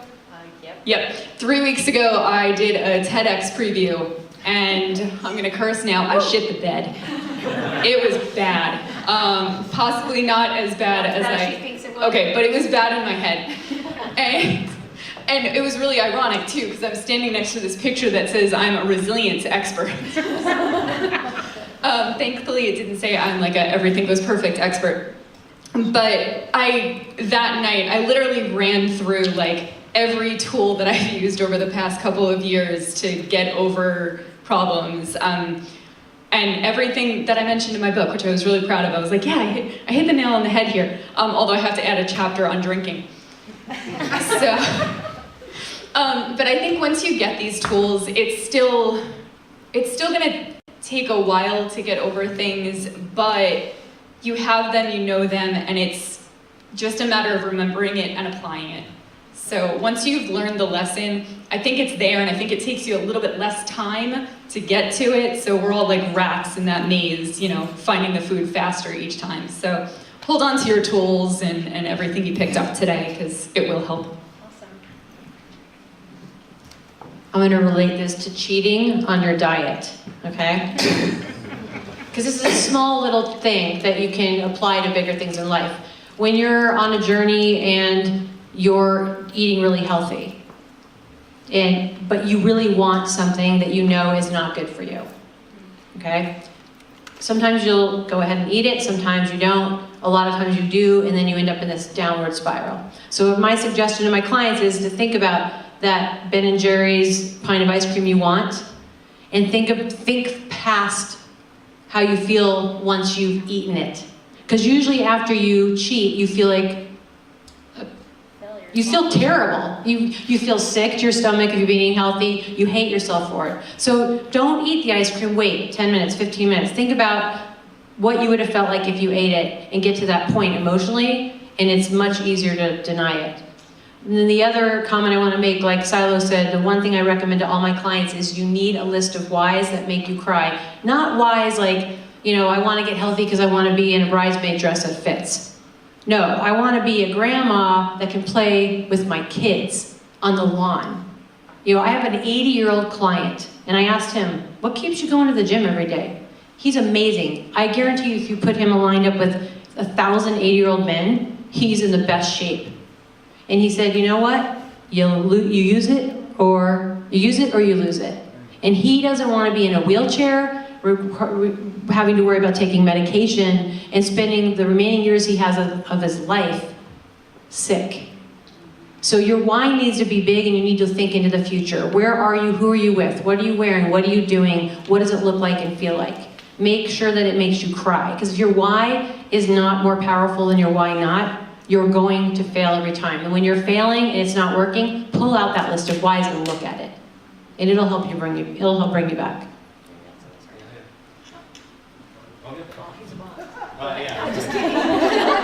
Don't upset the boss. All right, so to give you a true life example, as we were growing our volunteer organization from just my single pot of spaghetti to 5 volunteers, 10 volunteers, 20, 40, 50, 60, we were in this kind of lull where we were happy to have anyone come and volunteer with us because we were like, yay, more people means we're impacting more people. And something happened which made me switch the way I kind of allow people to get involved with us now. Now I have guidelines and criterias, and I know, yeah, we're volunteers, what the heck? But yeah, I literally like walk them through this entire process to make sure that what they believe in matches my belief, their vision matches my mission, and that they're there for all the right reasons. But before this, when we were coming up and we've had 60, 70 volunteers, I had a team of 5 volunteers go into our storage and steal everything out of it. We had just linked up with Walmart, and it was right around Christmas, and they gave us literally piles and piles of like boxes and boxes of toys to give out to less fortunate children. They went in there with 2 pickup trucks, and they unloaded our warehouse and took everything. So this was very tough, because now I have volunteers that stabbed me in the back, that showed that they weren't trustworthy, that showed that they were there for all the wrong reasons, and to make it even worse, they called Walmart and told them that I sold the toys. So when I went to Walmart, they said, we can't work with you, over, contract over. So I think once you get through whatever it is that you get through that's kind of hindering you from having what you want, you always have that as a choice point or starting point to look back on and go, I've been through worse. This is nothing. The second tip I would give is, what I personally do is I look for the lesson in everything. Everything. Lights get shut off tonight, what's the lesson here as I sit in the dark? What am I supposed to learn here, right? And I think that's great too, because it puts you in a different perspective and it allows you to look at the situation from a third point of view. And when you're looking for the lesson, it actually allows you to be proactive in what's going on in your life currently and get you out of that circumstance, whatever that circumstance is. So one, I would say, I implore you to get past whatever is hindering you, and whenever you get an opportunity, look back and see how far you've come and know that you've been through worse and that you're better today because of it. And that'll give you strength going forward into whatever comes your way. And number 2, I would just say, again, just I don't know, just know you're better. You're better than your current circumstance. Cool? Nice. 2 things real quick on that. First of all, we all get stuck, right? And I know that I've made it through some really deep, heavy things in my life. And most of that, I made it through like with flying colors. And then I get stuck over the little things. So reminding yourself that, you can get through this. This is not as bad as it seems, right? Getting stuck in traffic is nothing compared to losing a child, but I would get upset over the little things getting stuck, right? The other thing is, when I wrote the book, Finding Your Happiness, was based on the personal happiness graph, which I created 20-some years before that. I had been studying happiness since I was in college because I wanted to be happier. I didn't know what to do with that. I had this cool graph to be able to analyze how happy you are, which it's in the middle of your programs for you guys to look at later. I had that tool and I didn't know what to do with it. I didn't even know why I created it. Until 20-some years later when I'm sitting alone in my misery going, what do I do? Oh yeah, I've been studying this for years. I know what to do. Let's get the graph out. Actually, it wasn't even getting the graph out for me. I ran into somebody else who was miserable, and I thought, well, I bet I have something to help you. And after I helped him, I'm like, that should help me. You know you. That was a different me than it is now, but yeah. I'm like, I had the tools all along. I didn't know, I never thought to use them for myself, so. Another with Wanda? I just wanted to share. When I first got here, there were some areas that I really felt stuck in. And in my drawing, which I didn't share earlier, I drew a picture of handcuffs. Don't look at this too close, Judy. Okay. I drew a picture of handcuffs. And after listening to all of you, I wanted to thank you for your transparency. It's not easy to be real in front of people, especially that you don't know. So I wanted to thank you for that and for your courage to do it and being willing to share your truth. And so after hearing all of you, which was a real blessing to me, like for real, it was a blessing. The other side of my drawing were my hands being free from the handcuffs. And that happened for me today after listening to each of you, so thank you.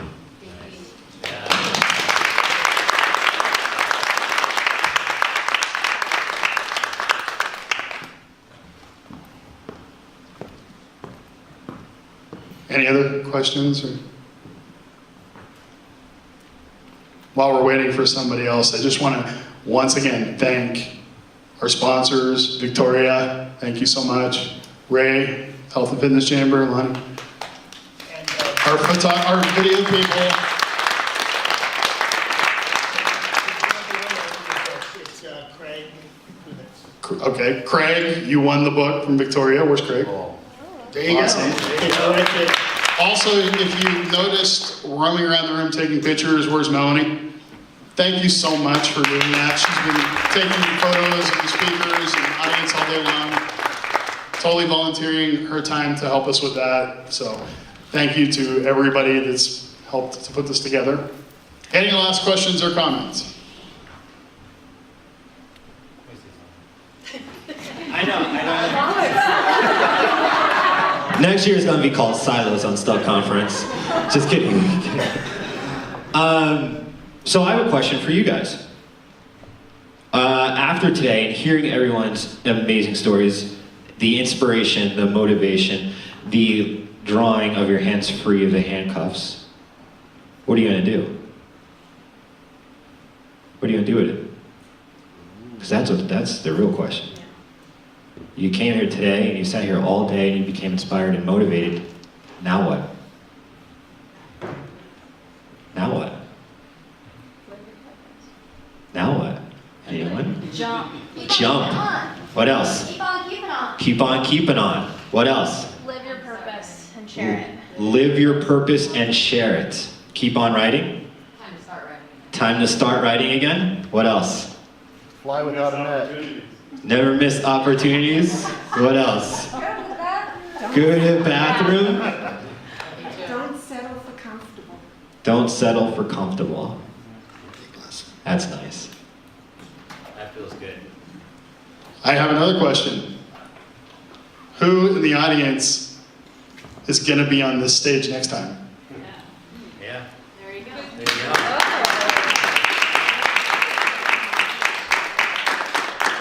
Mike? Who on the stage is afraid to public speak? Oh. I like it. You know, I will tell you this. You know, this was eye-opening to me when I first joined the National Speakers Association, and we had, it was a Christmas party. And I thought, well, we're going to go, and there's going to be all these speakers, it's going to be so lively, it's going to be so amazing. And I get there, and the whole party is like, there's a lot of buzz, and a lot of people having fun, and I walk into the kitchen, there's people laughing and smiling, joking around. And then I look over in the corner, and there's a guy walking around like this. And there's another person sitting in a corner staring, and there's like a lady on the couch, all bears. And it hit me that the people that were in the kitchen having fun were like all the assistants and social media people. The speakers were kind of all by themselves. Because speakers tend to be introverts until we get on stage with a mic in your hand. The interesting part was that at some point, like guitars and music came out, and all the speakers moved to the front and all the social media people moved to the back. So we tend to be very strange individuals, and a lot of us, except for Silo, are introverted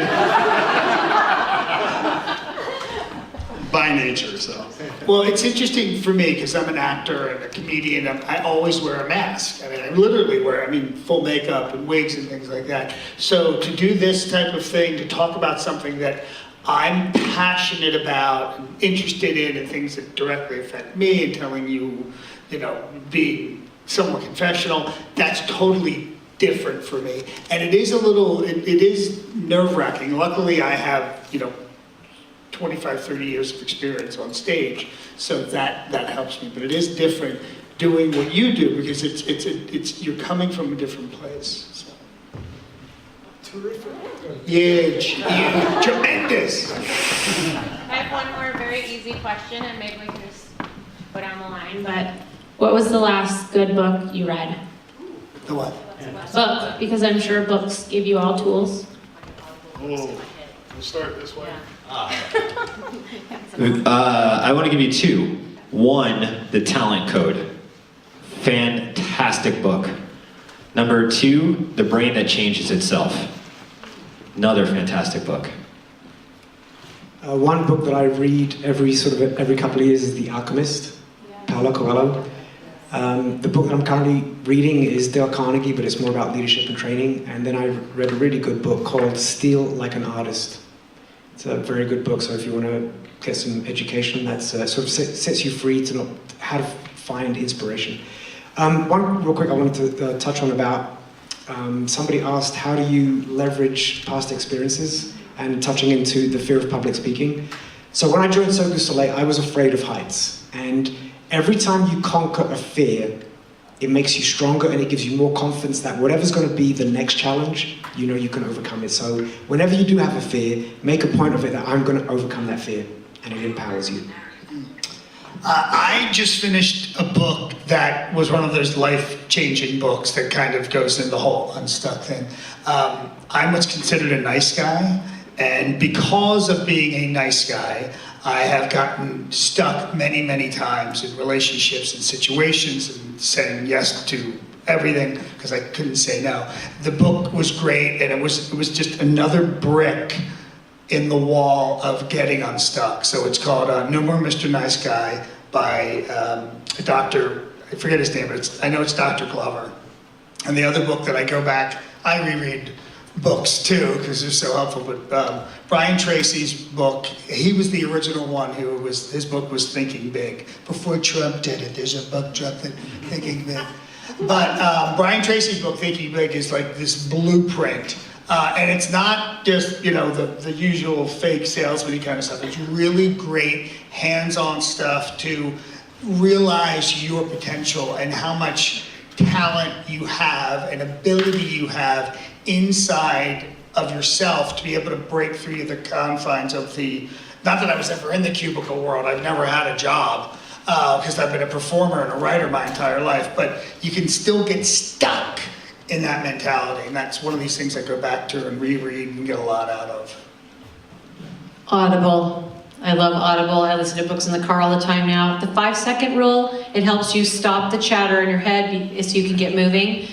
The Untethered Soul, it's a rough read or listen to. You're gonna have to do it a couple times, but it's about freeing your soul. And right now I'm listening to The Willpower Instinct, which talks about why we can't maintain willpower. And it's really interesting because you're sitting there going, oh, wow, holy moly, this explains a lot about willpower and the inability to stick with changes and what happens. And it's ingrained in us and where we come from. So yeah, sorry, that was 3, not 1. Write them all down. I'll be honest, I prefer to write books rather than read them, but I have read a couple. Tal, love your book.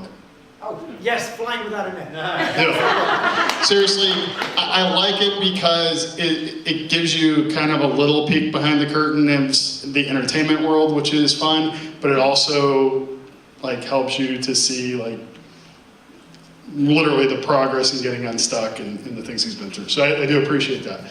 Another book that I have a relative who's in the speaking business too, and years ago he told me that if I was ever to meet with him, I had to read this book. And it's a really tiny book called The War of Art by Stephen Pressfield. Yeah, and it talks about resistance, and it says that anytime that you go to if you're going to try something new, if you're going down in stature, so you're going from a higher calling to a lower, no problem, you'll never see resistance. But anytime you try to do something of a higher calling, you're going to be met with resistance automatically. And again, when I read the book, I replace the word resistance with Satan. Because anytime you try to do something greater, he's going to be right there in your face trying to stop it. So, really quick read. Because I have a television show called The World of Book Reviews, I read about 6 books a week. So I can give you a long reading list. My favorite recent book, and this is not because he's here, is Flying Without a Net, and then the second one he wrote, Flying Without a Net 2.0 by Vital Germain. Incredible books. And this week I read one by a lady that lives here in Las Vegas called Alabama Blue, which is a very fascinating story about, and she said this, I didn't. She said about living a life of white trash and finding out she was really okay. And that was really an incredible book. It was hard for me to get through it because I cried halfway through the book.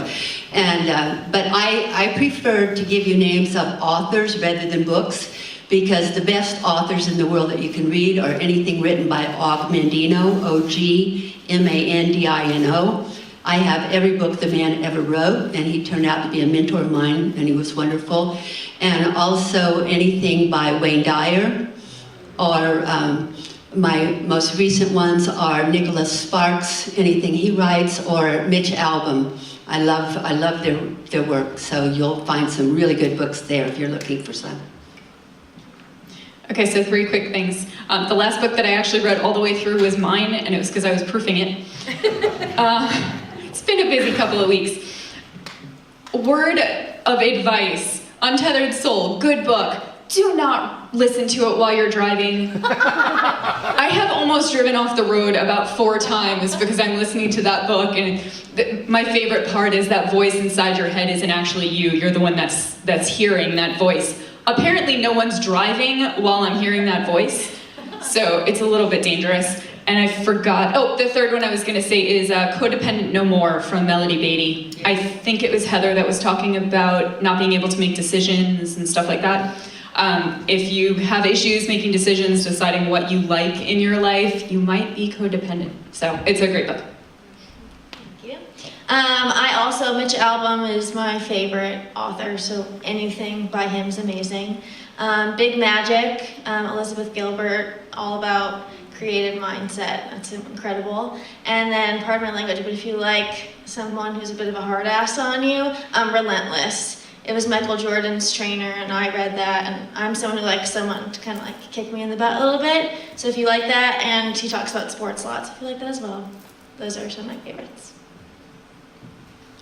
My favorite author duo are Townsend and Cloud, and they have books on pretty much everything, but one of them is Necessary Endings, which talks about, it's primarily business, but I applied it to my personal life as well. It's like when you need to call it quits, when you need to make a change. It's really an amazing book. Another one is Boundaries.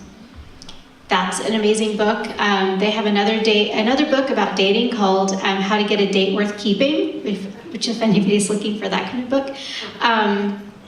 And Melody Beatty, I think it's The Art of Letting Go. It's something about letting go. She has a really good book on that. And then Daring Greatly by Brené Brown is a really, really amazing read as well, and also all about vulnerability. And to speak to Vital's point about doing things like being afraid of heights, that's why I learned how to ski. I conquered the bunny hill, and that's all I was able to do, but I did that. And for me, anytime I've pushed myself to do something that I don't want to do, like yoga, the first time I went, the instructor the next week was like, "Oh, you're back."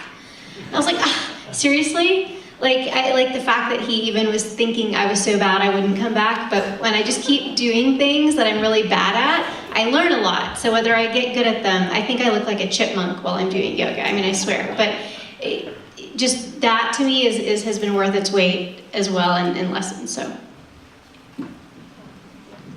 Well, we are pretty much out of time. What I would like for you guys, if you could, again, we said we're filming this for the potential of documentary and TV show. Can you see value in that? Do me a favor, if you can, like, find us on Facebook, like us, talk about the conference. The more we can get, the more buzz we can get about this, the better opportunity we're gonna have to be able to turn this into a movie for everybody to enjoy. Other than that, thank you all for being here, and we'll see you next time.